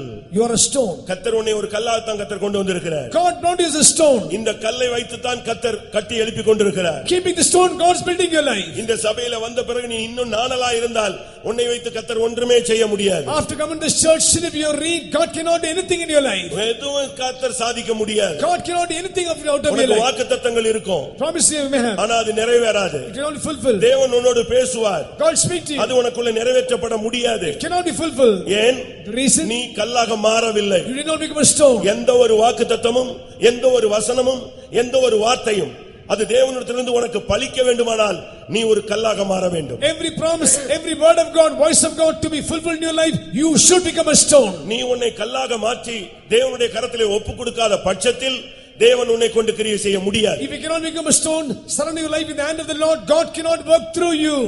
1 சாமுவேல் 17:40 வாசிக்கலாம். 1 Samuel 17:40. 1 சாமுவேல் 17:40. 17:40. தன் தடியை கையிலே பிடித்துக்கொண்டு ஆற்றில் இருக்கிற 5 கூழாங்கல்களை தெரிந்தெடுத்து அவைகளை மேய்ப்பருக்குடைய தன்னுடைய அடைப்பு பையிலே போட்டு தன் கவனை தன் கையிலே பிடித்துக்கொண்டு அந்த பெலிஸ்தன் அண்டையிலே போனான். கர்த்தருடைய பரிசுத்த நாமத்துக்கு மகிமை உண்டாவதாக. Glory be to the whole name of the Lord. இங்கே தாவீது கோலியாத்தை கொல்லும்படியாக அவன் புறப்படுகிறான். Here we find David going to fight against Goliath. அங்கே சவுலுடைய ஆயுதங்களை போட்டு பார்த்தான். He put on all David's weapons, Saul's weapons. ஒண்ணும் அவனுக்கு கைகூடவில்லை. That's not suitable for him. எல்லாத்தையும் கலத்தி அங்கே போட்டுட்டு He கிளம்பிட்டான். removed all those things. அவன் நேரடியாக ஆற்றண்டை போனான். He went to the near the pool of அங்கே water. ஆற்றண்டை போன பொழுது When he went to the brook, அவன் அருமையாக தேடி தேடி தேடி ஒரு 5 கூழாங்கல்களை எடுத்துக்கொண்டான். he took 5 smooth stones. கர்த்தருடைய பரிசுத்த நாமத்துக்கு மகிமை உண்டாவதாக. Glory be the name of the Lord. எங்கேயோ அந்த கல்லு உடைஞ்சது. Those they were brought somewhere. எங்கேயோ இருந்து உருண்டு வந்தது. It came rolling down. அது பாறையில அடிச்சு மண்ணுல அடிச்சு எத்தனையோ கிலோமீட்டர் உருண்டு இப்போ அந்த ஷேப் மாறி அழகா உருண்டையா கூழாங்கல்லா மாறி Went through springs of water, went through rock and mountains, become smooth stone. கரடு முரடாக இருந்ததான கல், உபயோகமற்ற ஒரு கல் உருண்டு உடைஞ்சி நொறுக்கி இப்ப கடைசியில அழகான ஒரு கூழாங்கல்லாக கவனில் வைக்கக்கூடிய கல்லாக மாறிவிட்டது. Useless rough stones which was shapeless, now it's shapen, became smooth stone, kept in the shepherd's bag. உன்னை வெட்டி எடுத்து தேவன் கொண்டு வந்தார். God brought you ஏதோ ஒரு துறவிலிருந்து உன்னை வெளியே கொண்டு வந்தார். somewhere the Lord brought you out, hewed out the rock. அப்படியே உன்னை வச்சு யூஸ் பண்ண முடியாது. He cannot use you as it is. இந்த சத்தியத்துல நீ உடையணும். You must be broken the doctrine. இந்த பரிசுத்தாவின் நதியில நீ உருண்டு வரணும். In the river of the Holy Ghost you must roll down. அந்த கவனுக்குள்ள வைக்கக்கூடிய ஷேப் வர்ற வரைக்கும் உன்னை உருட்டிக்கிட்டே தான் இருப்பாரு. Till you can be put on the sling, the Lord will winding you. நீ அதுல உருண்டு வெளியே வந்து கரெக்டா கவனுக்கு ஏற்ற ஒரு கல்லாக அந்த கூழாங்கல்லாய் நீ மாற வேண்டும். After becoming shapen, when you can be put in the sling, you must become a smooth stone. ஆண்டவர் என்ன பேச மாட்டாருன்னு சொல்லிடுற. You say God doesn't speak to என் மூலமா கிரியை செய்ய மாட்டேங்கறாருன்னு சொல்ற. you. say God doesn't work to you. யாரெல்லாம் கையில எடுக்கறாரு என்ன எடுக்க மாட்டேங்கறாருன்னு சொல்ற. You are telling God is saying so many people, he is not taking away அப்படி in my hand. செஞ்சாராமே எனக்கு இப்படி செய்யலையே ஏன் செய்யலன்னு கேக்குற. You say God does not do for me like this, why you asking like this? இன்னும் நீ அந்த கூழாங்கல்லா மாறல. Still you did not become a smooth நீ stone. கூழாங்கல்லா மாறிட்டேனா உன்னை தேடி ஒருத்தர் வருவாரு. Till when you become a smooth stone, another person in search of you. உன்னை தேடி கரெக்ட்டா அங்க வருவாரு. He'll come there. அந்த பரிசுத்தாவின் ஆற்றண்டை அவர் வருவார். He'll come to the brook of the Holy Spirit. அந்த சத்துருவை வீழ்த்தக்கூடிய ஒரு கல்லாக நீ இன்றைக்கு மாற வேண்டும். You must become a stone to bring that enemy down.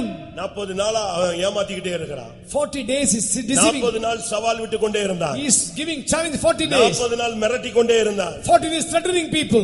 எல்லாரும் ஓடி விட்டார்கள். All were running. எல்லாரும் முதுகு காட்டினார்கள். All showed their back. ஆனால் ஒரே ஒரு மனுஷன் மட்டும் எதிர்க்கும்படியாக வருகிறான். One man came to face him. அவன் தேடினான். They searched. அருமையான சகோதரனே சகோதரியே, Beloved brother sister, உன் வாழ்க்கையில கூட எத்தனையோ வல்லமைகள் ஜெய்ஜாண்டிக்கா நின்று கொண்டிருக்கிறார். in your life giant pies may be facing you. எத்தனையோ பெரிய பர்வதங்கள் உனக்கு முன்பாக எழும்பி நிற்கிறது. Many mountains are standing before you. ஏன் இத கர்த்தர் ஒண்ணும் செய்யலைன்னு நீ எதிர்பார்த்து கொண்டிருக்கிறாய். You are asking why God is not fighting my battles. ஒரு நாளா 2 நாளா 40 நாளாக அவன் சவால் விடுகிறான். Not one day, 2 days, 40 days is challenging us. உன்னுடைய வாழ்க்கையில எவ்வளவு நாள் பிரச்சனை? How many days you got problem in your எத்தனை life? வருடம் நீ இந்த பிரச்சனையை சந்திக்கிறாய்? How many years you are facing problem? ஏன் இன்னும் சத்துருவை கர்த்தர் கீழ்ப்படுத்தவில்லை? Why God is not subdue the enemies? ஆண்டவர் யாரை கொண்டுமல்ல உன்னை கொண்டு கிரியை செய்ய விரும்புகிறார். It's not to others, God wants to work through you. அதை நீங்கள் சரியான விதத்தில் விளங்கிக் கொள்ள வேண்டும். Understand very properly. நீங்க நினைக்கிறீங்க இன்னைக்கு கிறிஸ்தவ வாழ்க்கையில தீர்க்கதரிசிகளையும் வரங்கள் உள்ளவர்களையும் gifted personையும் தேடி தெரு தெருவா கிறிஸ்தவன் அலையறான். Youth of today, Christian man is going after prophets, after preachers who can do miracles here and there. ஒரு தீர்க்கதரிசிட்ட கர்த்தர் கேட்டாரு. God asked a prophet. அவன்கிட்ட பேசினாரு. God spoke to him. நான் யாரை கொண்டும் அல்ல, not through anyone. உன்னை கொண்டு நான் ஜாதிகளை நொறுக்க போகிறேன். Through you I'll break the nations. உன்னை கொண்டு குதிரையும் குதிரை வீரனை நொறுக்க போகிறேன். Through I'll bring a horseman and the horseman thereof. ஒரு நாள் எகு உட்கார்ந்து பேசிக் கொண்டிருந்தான். Jehu was talking. அவனோடு கூட சேனாபதிகள்லாம் உட்கார்ந்திருந்தாங்க. Captains were there. என்னதையோ கதை அடிச்சிட்டு இருக்காரு. They were just having a talk. திடீரென்று அபிஷேக தைலத்தோடு ஒருத்தன் வந்தான். Suddenly man came with anointing oil. எகுவே நான் உம்மை பார்க்க வேண்டும். Jehu, I want to meet you. அவன் உடனே கேக்குறான், எங்களில் யாரை நீ பார்க்க வேண்டும்? He asked him, who you want to meet among us? உடனே அவன் சொன்னா, உன்னைத்தான் நான் பார்க்கணும். I want to meet you. அவனை எழுப்பி உள்ள கொண்டு போய் அபிஷேகத்தை ஊத்தினான். Took him inside and poured the oil. உன்னை கொண்டுதான் கர்த்தர் தேசத்தை அசைக்க விரும்புகிறார். To you the Lord wants to shake the nations. உன்னை கொண்டுதான் கோலியாத்தை வீழ்த்த விரும்புகிறார். Through you the Lord bring Goliath down. நீ ஒரு கல். You are a stone. இந்த சபைக்கு விரோதமாய் எழும்புகிற வல்லமைகளை முறியடிக்கக்கூடிய ஒரு கூழாங்கல் நீ. You are the smooth stone to working in the powers coming against the church of God. ஒருவேளை பரிசுத்தம் இல்ல நீ சொல்லிட்டு இருப்ப. You may say I have no holiness. தேவன் என்ன பேசுறது இல்லன்னு You say சொல்லிட்டு God இருப்ப. doesn't speak to me. நான் யாரும் என்னை எல்லாரும் புறக்கணிச்சிட்டாங்க, எங்கேயோ உருண்டு எங்கேயோ போய்கிட்டு இருக்கிறேன். You say all rejected me, I'm somewhere there. தேவனுடைய கண்கள் உன்மேல் இருக்கிறது. Eyes of God is upon you. அது எங்கேயோ உடைஞ்ச ஒரு கல்லு. It is stone hewn out somewhere. அது உடைஞ்சு உருண்டு கரெக்ட்டா தாவீது வர்ற இடத்துக்கு வந்து நின்றது. After broke, rolling now came that brook there.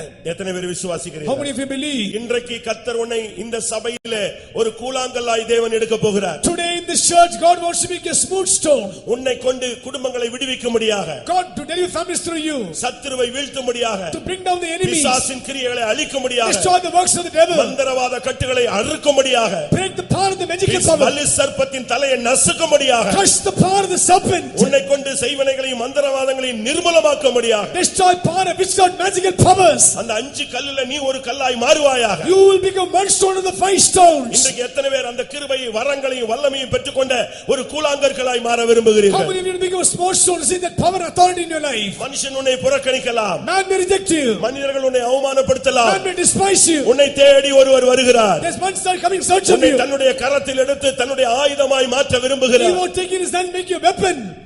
நீ கோலியாத்தை வீழ்த்திக் கொள்ள ஒரு கூழாங்கல்லாய் இந்த சபைக்கு வா. Come as a smooth stone to bring down Goliath down. இந்த சபையில சும்மா வந்து போற ஒரு ஆளா இருக்காத. Don't be a visitor in the church. ஒரு காலத்துல அப்போஸ்தலனாகிய பவுல் கூட இந்த சர்ச்சுக்கு பைபிள் சொல்லுகிறது போக்கு வரத்தா இருந்தானா. When Apostle Paul also was coming and going toward the church of God. துன்மார்க்கன் கூட பரிசுத்த ஸ்தலத்துக்கு போக்கு வரத்தா இருந்தான்னு பிரசங்கி சொல்றான். Even the preacher says the wicked man has to go to the church. அதே போல பவுலும் கூட ஒரு காலத்துல போக்கு வரத்தா தான் இருந்தாரு. Apostle Paul was also like this. அப்படிதான் பைபிள் சொல்லுகிறது. The word of God says. கொஞ்ச நாள் அப்படிதான் வந்துட்டு போயிட்டு தான் இருந்தாரு. For some days he was like this coming. அப்போஸ்தலர் 9:28ல அப்படி ஒரு வார்த்தை இருக்கு. Acts 9:28. நீ இந்த சபையில ஏதோ சும்மா வந்துட்டு போறதாக இல்ல, இல்ல கன்வென்ஷனுக்கு மட்டும் வந்துட்டு போற ஆளா இல்ல. இந்த சபைக்கு விரோதமான வல்லமைகளை வீழ்த்தக்கூடிய ஒரு கூழாங்கல்லாய் அபிஷேகம் பெற்ற ஒரு ஊழியனுடைய கையில நீ வர வேண்டும். Not to be visited to the church coming here, God wants to make a smooth stone coming in the hands of the anointed servants of God in your hands. யோசுவா 4:9 வசனத்தை பார்க்கும் பொழுது, Joshua 4:9. இஸ்ரவேல் ஜனங்கள் யோர்தானை கடந்த பொழுது, When Israel crossed Jordan, அவர்கள் கானானிலே கால் வைத்ததுக்கு அடையாளமாக 12 கற்களை எடுத்தார்கள். As a sign of stepping into Canaan, they kept 12 stones. அந்த 12 கற்களும் all the 12 stones, அந்த கரை புரண்டு ஓடுகிற யோர்தானுடைய நடுவுல கொண்டு வந்து நாட்டப்பட்டது. They were kept there in the middle of Jordan. அந்த 12 கற்கள் பைபிள் சொல்லுகிறது 4:9ல இந்நாள் வரைக்கும் அங்க நிக்குது. The 4:9 says still today the stones are kept there. நீ ஒரு கல்லு. You are a stone. இந்த சபையிலே உன்னுடைய வாழ்விலே உன்னுடைய ஊழியத்திலே வருகிற எல்லா பிரச்சனைகள் மத்தியிலும் நீ யோர்தானில் நிக்கிற கல்ல போல நிக்கணும். You have to be like a stone standing there amidst trials, problem. You must be a stone standing there in Jordan. பேதுருவை பத்தி நீங்க கலாத்தியர்ல படிச்சு பாத்தீங்கன்னா, concerning Peter in Galatians, பிற்காலத்தில் அபிஷேகம் பெற்ற பின்பு அவன் தூணாக எண்ணப்பட்டான். After anointing he was considered as a pillar. அபிஷேகம் உன்னை இந்த சபைக்கு ஒரு தூணா நிறுத்தணும். Anointing must make you as the pillar in the church. இந்த அபிஷேகம் பெற்ற பின்பு after seeing the anointing, இந்த சபையில என்ன வந்தால் இந்த வாழ்க்கையில நீ அசையாத யோர்தானிலே கரை புரண்டு ஓடுகிற யோர்தான்ல அந்த கற்கள் இன்னைக்கு வரைக்கும் நிக்கிறது மாதிரி நீ சத்தியத்துக்காக நிக்கணும். As the stones are standing till today, any trials may come, you must be firm, standing for the truth as a pillar in that place. நீ இந்த தொட்டால் சினிங்கி டச் மீ நாட்னு ஒரு செடி இருக்கு, அது மாதிரி இந்த சபையில இருந்தீனா உன்னை கொண்டு வந்ததுக்கு பிரயோஜனமே கிடையாது. You cannot be a touch me not tree, and there will be no use of you coming to this church. காத்து வேகமா அடிச்சாலே அது உடனே அப்படியே மூடிக்கும். As strong wind blows, it will come down. அப்படி தொட்டால் சினிங்கிகள் இந்த சபைக்கு தேவையில்லை. If you be a touch me not, you cannot come to this church. என்னைய தான் ஒரு மாதிரி பார்த்தார் pastor. Oh pastor saw me. என்னைய பார்த்து கொண்டே பிரசங்கம் பண்ணினார். Pastor preached and என்னை தான் என்று நினைக்கிறேன். I think he preached to me. அந்த மாதிரி தான் இப்படி நம்ம ஆளுங்க அப்படி தான் இருக்காங்க. Our people also like that. நான் ஒரு இடத்துல சூடா பிரசங்கம் பண்றாங்க. One day I was giving hot message. Full speedல நான் பிரசங்கம் பண்ணிட்டு இருக்கேன். Full speed I'm giving the message. அங்க இருந்து ஒருத்தன் என்கிட்ட கேக்குறான், இவனுக்கு தானேன்னு கேக்குறான். One brother is asking, is the message for him? அப்பதான் யோசிச்சு அப்ப இவன் இவ்வளவு நேரம் தனக்குனே எடுக்கவே இல்ல. So this person does not know the message for himself. இப்படிப்பட்டவங்க எல்லாம் எப்படி இருப்பாங்கன்னு நீங்க யோசிச்சு பாருங்க. Understand what type of people. இந்த சபையில் நீ ஒரு கல். You are a stone in this church. உன்னை கொண்டு நான் சபையை கட்டுவேன். Through you I will build the church. இந்த கடைசி காலத்தில் இந்த மகிமையான சபையை தேவன் உன்னை கொண்டு என்னை கொண்டு நம் ஒவ்வொருவரையும் கொண்டு கட்ட விரும்புகிறார். In the last days through you, through me, through every one of us, God wants to build this glorious church. அவர் ஒரு திட அஸ்தி மூலைக்கல்லாக இருக்கிறார். He is the cornerstone. அப்போஸ்தலர்கள் தீர்க்கதரிசிகள் தூண்களாக இருக்கிறார்கள். Apostles bound the foundation stone. நீயும் நானும் அதுக்கு மேல தூண்களாக கற்களாக இணைக்கப்பட்டு நாம் கட்டி எழுப்பப்பட வேண்டும். We are joined as pillars, stones joined with them.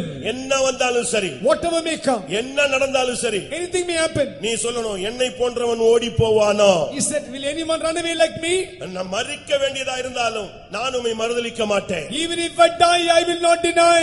ஆண்டவரே, காவலிலும் சாவிலும் நான் உம்மை பின்பற்றி வர ஆயத்தமாய் இருக்கிறேன். Lord, in prison and in all places I want to follow you. யோர்தானில் நிற்கும் கற்கள் இந்த சபைக்கு தேவை. We want stones standing in river Jordan. இந்த சபைக்கு தானியேல்கள் தேவை. We want Daniels in this church. இந்த சபைக்கு எரேமியாக்கள் தேவை. We want Jeremiahs in this church. இந்த சபைக்கு ஏசாயாக்கள் தேவை. We want Isaiahs in the church. இந்த சபைக்கு பவுல்கள் தேவை. We want Pauls in the church. இந்த சபைக்கு ஜீவனை கொடுக்கிற ஸ்தேவான்கள் தேவை. We want life-giving Stephens. நீ ஒரு கல்லாக மாறினால்தான் உன்னை கொண்டு தேவனுடைய திட்டம் நிறைவேறும். When you become stone money, the purpose of God is your life will be நீ fulfilled. என்ன வந்தாலும் நில். You say, whatever may come, I stand கர்த்தர் there. உனக்கு கிருபையை தருவார். God give you grace. என்ன போராட்டம் வந்தாலும் சரி, Any trials may come. என்ன நடந்தாலும் சரி, Anything may happen. யார் உனக்கு விரோதமாய் எழும்பினாலும் சரி, It will come against you. இந்த உலகமே உனக்கு விரோதமாய் வந்தாலும் சரி, World may come against you. தேவன் உன்னோடு இருந்து உன்னை ஜெயாலியாய் மாற்றுவார். God will be with you, make you overcomer. கர்த்தருடைய பரிசுத்த நாமத்துக்கு மகிமை உண்டாவதாக. Glory be to the holy name of the Lord. 1 ராஜாக்கள் 5:17 பார்க்கும் பொழுது, 1 Kings நீ 5:17. இந்த சபையில ஒரு ஜீவனுள்ள கல்லாக, விலையேற பெற்ற கல்லாக மாற வேண்டும். You are lively stone, precious stone, the house இந்த of God. சபையை கட்ட தேவன் விலையேற பெற்ற கற்களை தேடுகிறார். God is searching precious stones in the church. லூக்கா 21:5 பார்க்கும் பொழுது அந்த தேவாலயத்தை பார்த்துட்டு கேட்டாங்க, இது என்ன எவ்வளவு அழகான கற்களை வைத்து கட்டி இருக்கிறார். Luke 20:5 they asked, how beautiful stones were used to build the temple. அது என்ன விலையேற பெற்ற கல்லு? What are the precious stones? இந்த சபையில வந்த பின்பு உன்னுடைய குணங்கள் நற்குணங்களாய் மாறணும். After coming this, your characters become good characters. குணசாலியான ஸ்திரியை கண்டுபிடிப்பவன் யார்? Who can find the virtuous women? அவளுடைய விலை முத்துக்களை பார்க்கிலும் மேலானது. Our price is far above rubies. இந்த சபை உன்னுடைய அனுபவம், உன்னை நீ பரலோகத்தில் கட்டப்படுகிறாய் என்று சொன்னால் உன்னுடைய character தான் முக்கியம். For you in the church, when you build as a temple in the eternity, your character is very இந்த important. மார்க்கத்துல வந்த பிறகு உங்களுக்குள்ள என்ன குணங்கள்ல மாற்றம் வந்திருக்கு? After coming to this truth, how much your character has changed. பைபிளை படி. See the word of God. வேத வாக்கியங்களை ஆராய்ந்து பார்த்ததினால் அவர்கள் நற்குணசாலிகளாக மாறினார்கள். They became more honorable, they became noble because they searched the scriptures. Ruth ஏற்கனவே ஒரு நற்குணம் உள்ள ஒரு பெண். Ruth was the virtuous woman. ஆனால் வந்த பிறகு அவளுடைய பிந்தின நற்குணம் உத்தமமாக மாறினது. After coming, she became more perfect than before. உன்னுடைய வாழ்க்கையில இங்க வந்த பிறகு உன்னுடைய சாந்தம், அமைதி, அன்பு, விட்டுக்கொடுத்தல், சகித்தல் இவைகள்லாம் எந்த அளவு வந்திருக்கு நீங்க பாருங்களேன். You must understand your humility, your patience, your quietness, how much you grown in all these இங்க characters. வந்த பிறகு கர்த்தர் என்னை மாற்றி இருக்கிறார்னு சொல்றவங்க கை வைத்துங்க பார்க்கலாம். இதுக்குள்ள வந்த பிறகு ஒருத்தன் சொல்றான், நான் மிருகம் போல் இருந்தேன், காரியம் அறியாத மூடனாய் இருந்தேன், ஆனால் இப்பொழுதோ நீர் உம்முடைய ஆலோசனையின்படி நீர் என்னை நடத்தி முடிவிலே என்னை மகிமையிலே ஏற்றுக்கொள்வீர். I was like a beast, I was like a fool, the Lord made me through your counsel, lead me to your glory. இந்த மார்க்கத்துக்குள்ள வந்த பிறகு எனக்கு கோபத்தை கட்டுப்படுத்தக்கூடிய சக்தி இருக்கு, கிருபை இருக்கு, இன்னைக்கு எவ்வளவோ நான் தாங்கிக்கிட்டு இருக்கிறேன், ஆண்டவர் எனக்கு கிருபை தர்றாரு, என்னை மாற்றுகிறார் அப்படின்னு சொல்றவங்க கை வைத்துங்க. இப்போ மாற்றி இருந்தால் நீங்கள் பாக்கியவான்கள். If God has changed you, you're blessed people you are. எத்தனை பேருக்குள்ளே இந்த விலையேற பெற்ற குணங்கள் வருகிறது? How many of you got those precious characters? இயேசு ஒரு விலையேற பெற்ற கல். Jesus the precious stone. கல்யாணத்துல எல்லாம் ஒரு வசனம் வாசிப்பாங்க, அந்த பொண்ணும் கவனிக்க மாட்டா, பையனும் கவனிக்க மாட்டான், வந்திருக்கிறவனும் கவனிக்க மாட்டான். The marriage they read a verse, bride will not notice, even the on people who are coming out, they'll notice this verse. அன்னைக்கு ஒரு நாள் நீ என்ன பிரசங்கம் பண்ணாலும் கேட்டுதான் ஆகணும், அதனால கேட்டுட்டே இருப்பான். That day any message they have to hear, so they'll be hearing forcibly. 1 பேதுரு 3:4 என்ன சொல்கிறது?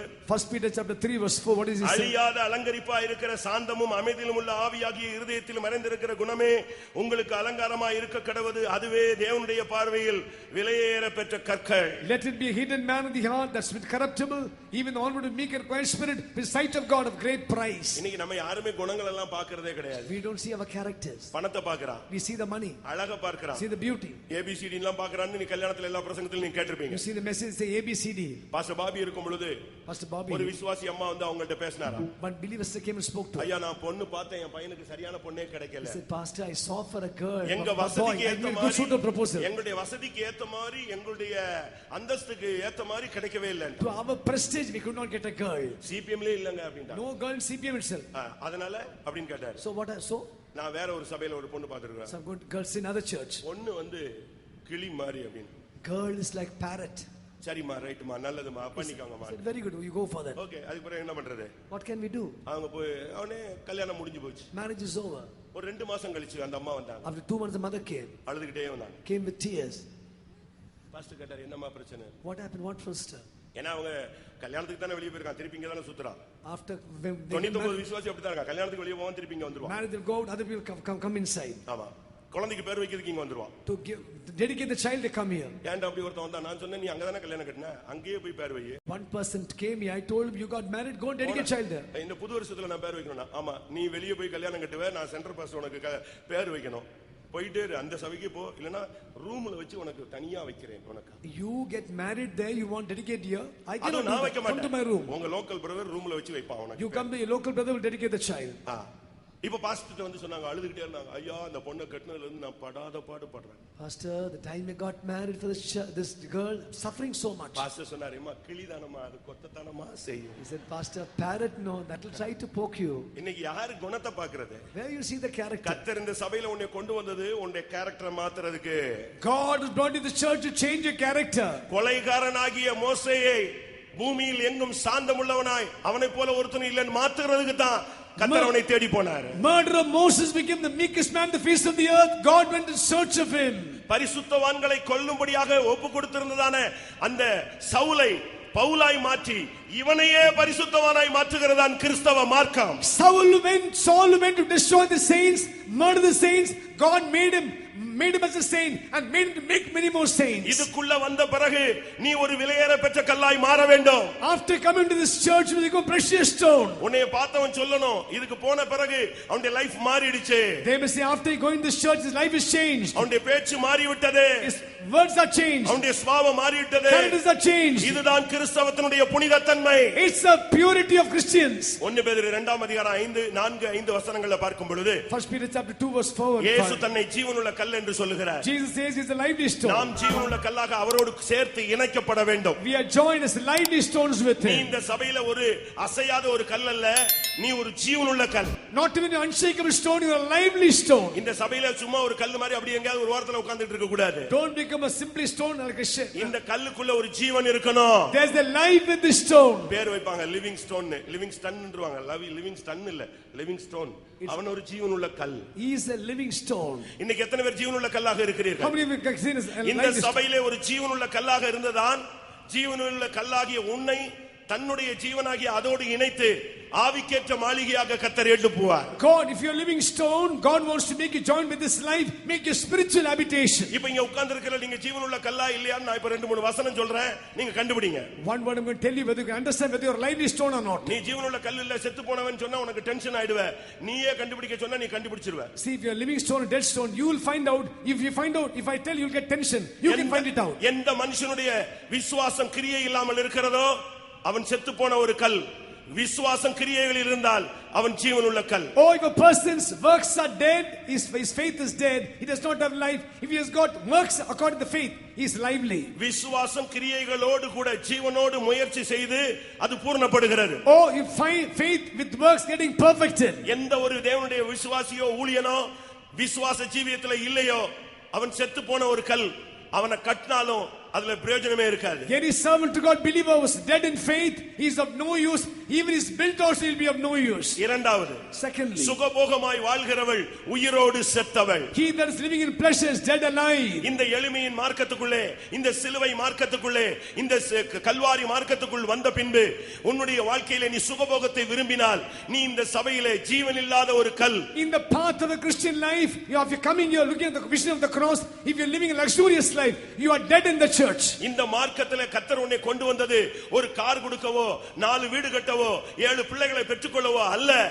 உன்னை ஜீவனுள்ள கல்லாக கர்த்தர் மாற்றி மகிமையிலே உன்னை கொண்டு போய் சேர்க்கும்படியாக. God not bringing you to buy a beautiful car, 4 cars, a bigger building, 7 children. No, God wants to make a glorious building. நீ சுகபோகமாய் வாழும்படியாக நாட்கள் இது அல்ல. It's not the day you live a luxurious life. இது மௌனமாய் இருக்க வேண்டிய காலமும் அல்ல. It's not time to keep silent. இதைத்தான் மொர்தெகாய் எஸ்தரிடத்தில் பேசினான். This is what Mordecai told Esther. உனக்கு ராஜஸ்திரியுடைய ஸ்தானம் கிடைத்திருக்கிறது. You got the royal majesty. ஆனால் அதிலே நீ மௌனமாய் இருந்து விடாதே. Don't keep silent. நீ செயல்பட வேண்டிய வேண்டிய நேரம் இதுதான். It's the time you have to work now. விசுவாசத்துக்காக ஜீவிக்க வேண்டிய காலங்கள் இது. Time you have to live by faith.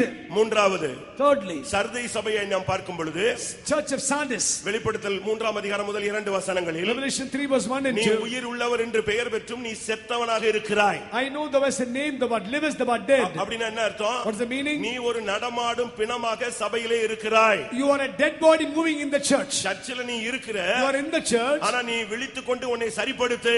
You arise and set yourself right. காரணம் உன் கிரியைகள் நிறைவுள்ளவைகளாக இல்லை. Oh, your works are not perfect before கர்த்தருடைய God. பரிசுத்த நாமத்துக்கு மகிமை உண்டாவதாக. Glory be to the holy name of the Lord. உன்னுடைய கிரியைகள் சரியில்லாவிட்டால் நீ செத்துப்போன ஒரு மனுஷனாக மனுஷியாக சபையில் இருக்கிறாய். If your work is not right, you are a dead body in the church. கர்த்தருடைய பரிசுத்த நாமத்துக்கு மகிமை உண்டாவதாக. Glory be to the holy name of the Lord. இப்பொழுது நீங்கள் எந்த கல்? Now what stone you are? இந்த சபையை கட்டும்படியாக தேவன் உன்னை கொண்டு வந்திருக்கிறார். To build you in this church, God's brought you. இந்த சபையில நீ எந்த கல்? What stone are you? அஸ்திபார கல்லா? Are you foundation stone? பலிபீடத்தை கட்டும்படியான உள்ள கல்லா? Stone at the altar? இந்த சபையில தாங்கும்படியாக சுமக்கும்படியாக உன்னை மறைத்துக்கு உள்ளக்கூடிய ஒரு கல்லா? Are you stone that God has kept you to support you? இல்ல இந்த சபையினுடைய பலிபீட கல்லா? ஜெப வீரனாக உன்னை கர்த்தர் சபையில கொண்டு வந்திருக்கிறாரா? Are God brought you as the altar stone to be prayer warrior? இந்த சபையில தரிசனமும் வெளிப்பாடும் உள்ள ஒரு தெய்வீக பொருத்தனை உள்ள ஒரு வாழ்க்கை வாழும்படியாக கர்த்தர் உன்னை தேவனுடைய வீட்டின் கல்லாக வைத்திருக்கிறாரா? God brought you as God brought you stone, the house of God, to really make vows and have a godly life. தேவ ஆலயத்தை கட்டக்கூடிய ஒரு கல்லாக, பரிசுத்த ஜீவியத்தை கட்டி எழுப்பக்கூடிய கல்லாக இந்த சபையில உன்னை வைத்திருக்கிறாரா? As the Lord brought you as the house to build the temple of the Lord to grow in holiness. சபைக்கும் தேவனுடைய ஜனங்களுக்கும் உன்னுடைய குடும்பத்துக்கும் உன்னுடைய தனிப்பட்ட வாழ்க்கைக்கும் விரோதமான வல்லமைகளை அழிக்கக்கூடிய கூழாங்கல்லாய் கர்த்தர் சபையில உன்னை வைத்திருக்கிறாரா? As the Lord brought you smooth stone to destroy the powers of darkness against your family, your children and the church of God. என்ன வந்தாலும் சத்தியத்துக்காக நிற்கக்கூடிய யோர்தானின் கல்லாக கர்த்தர் உன்னை கொண்டு வந்திருக்கிறாரா? As the Lord brought you as a pillar in river Jordan, any problem may come, you can stand firm in the truth. இந்த சபையில ஒரு சாட்சியாக நின்று புறஜாதிகளுக்கு கிறிஸ்துவை வெளிப்படுத்தக்கூடிய நற்குணசாலியான ஒரு கல்லாக, விலையேற பெற்ற கல்லாக உன்னை வைத்திருக்கிறாரா? Are you precious stones to be a testimony among many people in the church of God? விசுவாசத்திலே நின்று நீ ஒரு ஜீவனுள்ள கல், இந்த மார்க்கத்தில் நான் எளிமையாய் தான் வாழ்வேன், உலக ஆடம்பரம் வேண்டாம் என்று உன்னுடைய கிரியைகள் நிறைவை நோக்கி போகிற ஒரு ஜீவனுள்ள கல்லா? Are you a lively stone telling, I don't have a life of pleasure, I want to live a life of faith? Are you living such a life? இப்படி ஒரு கல்லாக நீ மாறினால் பாதாளத்தின் வாசல்கள் உன்னை மேற்கொள்வதில்லை. If you become a stone like this, gates of hell will not overcome you. பாதாளத்தின் வல்லமைகள் எழும்பும், Gates will arise you. உன்னை டச் பண்ண முடியாது. They cannot touch you. ஆண்டவர் சொல்றார், இந்த கல்லின் மேல் என் சபையை கட்டுவேன். I'll build this church upon my our rock. ஒரு பெரிய பாறை. He is the big rock. பேதுருவை பார்த்து சொல்றார், நீ ஒரு கல்லு. You are a rock. நீ ஒரு கல்லாய் இருக்கிறாய். You are a rock. உன்னை நான் கட்டுவேன். I'll build you. உன்னை நான் கட்டும் பொழுது, When I build நீ you, ஜீவனுள்ள கல்லாய் மாறும் பொழுது, you become a lively stone. அஸ்திபார கல்லாய் மாறும் பொழுது, You become a foundation stone. சத்துருவை மேற்கொள்ளக்கூடிய கல்லாய் மாறும் பொழுது, Stone to overcome the enemies. உன்னை தேவனுடைய கரங்களில் நீ கொடுக்கும் பொழுது, Come in the hands of God. பாதாளத்தின் வல்லமைகள் உன்னை மேற்கொள்வதில்லை. Gates of hell cannot touch you. உன்னை டச் பண்ணிட்டானா அவன் கதை முடிய போகுதுன்னு அர்த்தம். If he touches, matter is closed. மத்தேயு 21:44 என்ன சொல்லுகிறது? Matthew 21:44 what he says? இந்த கல் எவன் மேல் விழுகிறதோ, இந்த கல்லின் மேல் விழுகிறவன் நொறுங்கி போவான். Upon whom this head is falling, he'll be crushed. இது எவன் மேல் விழுமோ அவனை அது நசுக்கி போடும். Upon whom it falls, he'll be crushed in there. தெரியாம உன்கிட்ட வந்து மோதிட்டானா அவன் கதை முடிய போகுதுன்னு அர்த்தம். Without knowing, if a person come and clashes, he'll be crushed. நான் அடிக்கடி சொல்லுகிற ஒரு சம்பவம், Often I tell one நம்முடைய thing. விசுவாசிக்கு விரோதமா ஒரு ஆளு பயங்கரமா எழும்பிக்கிட்டே இருந்தாங்க. One Billy was trying to come against me very much. இவர் வேலை பார்க்குற கம்பெனில போய் கம்பெனியவே கான்ட்ராக்ட் க்ளோஸ் பண்ணிடுவான். He'll go to a company, close the whole company contract. இவர் ஒருத்தண்ட வேலைக்கு ஒரு போட் ஓட்டிக்கிட்டு இருந்தாரு. He was driving another person's boat. Boat ஓட்டிக்கிட்டு இருந்தா, Driving the boat. நைட்ல நிறுத்தின போட்டை காலையில பார்த்தா காணோம். Morning, the boat is not there. போட்டே இல்ல. The boat is not there. கடைசில ஒரு வாரம் கழிச்சு பார்த்தா தண்ணிக்குள்ள மூழ்கிடுச்சு. After 1 week, you saw the water is இவன் உள்ள inside. The இறங்கிட்டான். boat is inside the water. சரி, இந்த தொழில் ஒரு நமக்கு ஒத்து வரலன்னு சொல்லிட்டு இவன் வந்து பொக்லைன் ஓட்ட போயிட்டான். So he left the shop. He went to do some other work, driving Poclane. திடீர்னு வந்து ஒரு நாள் பார்த்தா பொக்லைன் ஸ்டார்ட்டே ஆக மாட்டேங்குது. என்ஜின்ல உப்பள்ளி போட்டாங்க. Another time, that machine is also working. He took salt and put in the engine. சரி, இதுவும் ஒத்து வரலையா? ரைட், ஓகே, ஏதாவது கான்ட்ராக்ட் எடுத்து பழச்சிக்கலான்னு போய் தன்னுடைய நேம்ல ஒரு கான்ட்ராக்ட் எடுக்கிறதுக்கு ஆபீஸ்ல போய் கொடுத்தான். He went to search for a contract office, write his name for the contract. லைசென்ஸே கிடைக்கல. No license. போனா அந்த ஃபைலை இவன் தூக்கிட்டாங்க. When they went there, the fire is removed. எப்படி இருக்கும்? See what is that? அப்ப நான் ஒரு நாள் விசிட்டிங் போயிருந்தேன். I went to visiting. என்னப்பா பிரச்சனை? What happened? பாஸ்டர் நான் பழைய ஆளா இருந்தா அவனை எப்போ காலி பண்ணிருப்பேன். I said, old believer, I would have finished him long time before. இந்த பைபிளை தூக்குனதால தான் அவன் உயிரோட இருக்கிறான். Because I took the Bible is alive. அப்ப வந்து இந்த கதையெல்லாம் சொன்னான். He told all the story. நான் சொன்ன விடு. I said, leave it நீ out. கொல்லாத, our கொல்லுவார். You don't kill evil, God will kill him. அப்படின்னு நானும் எதேச்சியா அவனை ஆறுதல் படுத்துக்கு தான் நானும் சொன்னாங்க. To comfort him only, I told him. ஏன்னா இல்லன்னா இவ வெட்டி போடுவான்னு சொல்லி. If he will go and slay him. நீ விட்டு ஆண்டவர் பாத்துக்குவார். He said, you don't leave it out, God will spare. சீக்கிரம் முடிஞ்சு போயிடுவான். He will be finished. நடந்தது என்ன தெரியுமா? What happened? அடுத்த மாசம் விசிட்டிங் போனாங்க. Next month they were visiting. இவன் ரோட்லயே என்னை வந்து வரவேற்றான். In the road he met me and welcomed me. நானும் எனக்கும் புத்தி சரியில்லை. நான் இறங்கின உடனே என்ன தொலைஞ்சிட்டானான்னு என்ன முடிஞ்சு போச்சான்னு கேட்டேன். I asked him whether the matter is finished. அப்படிதான் வாயில வந்துச்சு. That's how the word came in my mouth. அவன் உடனே வாயை மூடிட்டான். He said, என்னன்னு கேட்டேன். பக்கத்து வீடு செத்து 3 நாள் ஆச்சுன்னு சொன்னான். He said 3 days that man is finished clothes. எப்படி இருக்கும்? See how is it? இந்த கல்லின் மேல் விழுகிறவன் நொறுங்கி போவான். He that on the stone will be crushed. இந்த கல் எவன் மேல் விழுமோ அவன் நசுங்கி போவான். Upon whom the stone will fall, he will be crushed. நீ மட்டும் சபையை கட்டக்கூடிய ஒரு கல்லா மாறு, மத்ததெல்லாம் தெய்வம் பார்த்துக்கொள்வாரு. You become a stone to build the church, remain things God will look after. சபையை கட்டுவன் எந்த சபையை கட்ட போறாரு? He said he'll build the church. Which church is going to build? இந்த கல்லை வச்சு எந்த சபையை கட்ட போறாரு? Keeping the stone, which church is going to build? எனக்கு இன்னைக்கு சர்ச்னு சொன்ன உடனே ஜனங்க குழம்பிடுறாங்க. Say church, people are confused. ஏன்னா ஒருத்தன் வந்து நம்ம சபை தான் தாய் சபைங்கறான். Some people say my church is the mother church. விட்டா ஒவ்வொரு ரிலேஷனுக்கும் ஒவ்வொரு சர்ச் வச்சிருவானுங்க போல. Every relation will have one church. அது மாத்திரமல்ல தெருவுக்கு 3 சர்ச் இருக்கு. For every street 3 churches. அதனால ஜனங்கள் வந்து பஸ் ஏறி வர்றதுக்கு யோசிக்கிறான், நடந்தே உள்ள போயிடலாம்னு சொல்லி. People are telling, why should I come by bus? I can walk and go to the church. ரெண்டாவது எல்லார் கையிலயும் ஒரே பைபிள் இருக்கு. All having same Bible. அவனும் இயேசுவை தான் சொல்றான். He's not telling the speaking of அவனும் Jesus. பரலோகத்தை தான் சொல்றான். He's speaking on heaven. இதுதான் ப்ராப்ளமே. This is the problem. ஆனா கர்த்தர் எந்த சபையை கட்டுவேன்னு சொன்னாரு? Which church will the Lord build it? அந்த சபைக்கு தான் அவர் மூலக்கல்லு. For that church is the cornerstone. அந்த சபைக்கு தான் ஒரு அஸ்திபாரம் இருக்கு. For that church is the foundation. இந்த ஜீவனுள்ள கல்லு, அஸ்திபார கல்லு, இந்த வெளியேற பெற்ற கல்லெல்லாம் அதுக்கு மேல தான் வச்சு கட்ட விரும்புறாரு. Foundation stone, lively stone, stone on the altar is building upon that and building it. இந்த சபையில ஒரு 100 பேர் வரணும், 5000 பேர் வரணும், 15000 பேர் வந்தா 1.5 லட்சம் பேர் வந்தாங்கிறது முக்கியம் அல்ல. சபையாக அது கட்டி எழுப்பப்பட வேண்டும். It's not 1500 people, so many people are coming. It was built as a church of God. இன்னைக்கு எப்படி சபைகளுக்கு ஒவ்வொரு டிசைன் பேர் இருக்கோ, ஆனா சபையை பத்தியான உண்மையான பெயர்கள் வேதத்துல டிசைனா இருக்கிறது. You know, you find there's so many designs of prayer in the word of God. You find different types of names are mentioned. ஒரு இடத்துல 2x2 ன்னு ஒரு சர்ச் வச்சிருந்தான். One person kept a church called 2x2. என்னன்னு கேட்டேன். I asked him, what is it? ரெண்டு பேரா அனுப்புனாரு. அதனால 2x2. I said, God sent two people, so 2x2 is the church. அதாவது பைபிள்ல எதெல்லாம் நல்ல பேரா இருக்கோ அதெல்லாம் தூக்கி செலக்ட் பண்ணி வச்சுக்குவாங்க. Whichever good names the Bible, they selected. நாம இப்ப அதுக்குள்ள போக விரும்பல. I don't want to go deep. ஆனா உண்மையான சபைனா என்ன? What is the true church? சபையை பத்தி தேவனுடைய திட்டம் என்ன? What's the plan of God's in church? தன்னுடைய சபை எப்படி இருக்கணும்ங்கிறது தேவனுடைய மனதில் எப்படி இருந்தது? How is the mind of God for church to be built up? சங்கீதம் 1:5 பார்க்கும் பொழுது Psalms 1:5 you read. அது நீதிமான்களின் சபை என்று அழைக்கப்படுகிறது. It's the congregation of the righteous. 111ஆம் சங்கீதம் 1ஆம் வசனத்தை பார்க்கும் பொழுது 111 verse 1. அது செம்மையானவர்களின் சபை என்று அழைக்கப்படுகிறது. Congregation of the upright. 40ஆம் சங்கீதம் 9ஆம் வசனத்தை பார்க்கும் பொழுது Psalms 49. அது மகா சபை என்று அழைக்கப்படுகிறது. It's a great congregation. 149ஆம் சங்கீதம் 1ஆம் வசனத்தை பார்க்கும் பொழுது Psalms 49:1. அது பரிசுத்தவான்களுடைய சங்கம், பரிசுத்தவான்களுடைய சபை என்று அழைக்கப்படுகிறது. Is the congregation of the holy people. 82ஆம் சங்கீதம் 1ஆம் வசனத்தை பார்க்கும் பொழுது Psalms 82 verse 1. அது தேவ சபை என்று அழைக்கப்படுகிறது. Is the congregation of God. 74ஆம் சங்கீதம் 2ஆம் வசனத்தை பார்க்கும் பொழுது Psalm 74 verse 2. அது பூர்வத்தில் தேவன் சம்பாதித்த சபை என்று சொல்லப்பட்டிருக்கிறது. It's the congregation of the ancient days. எபேசியர் 1:23 பார்க்கும் பொழுது Ephesians 1:23. அது கிறிஸ்துவின் சரீரமாகிய சபை என்று அழைக்கப்படுகிறது. It's called the body, the church of Christ. எபிரேயர் 12:23 பார்க்கும் பொழுது Hebrews 12:23. அது முதற் பேரானவர்களின் சர்வ சங்கமாகிய சபை என்று அழைக்கப்படுகிறது. It's called the church of the firstborn. எபேசியர் 5:27 பார்க்கும் பொழுது Ephesians 5:27. அது ஒரு மகிமையுள்ள சபை, கரை திரை இல்லாத பிழையற்ற மகிமையுள்ள சபை என்று வர்ணிக்கப்படுகிறது. It's a glorious church with a spot, wrinkle, or blemish.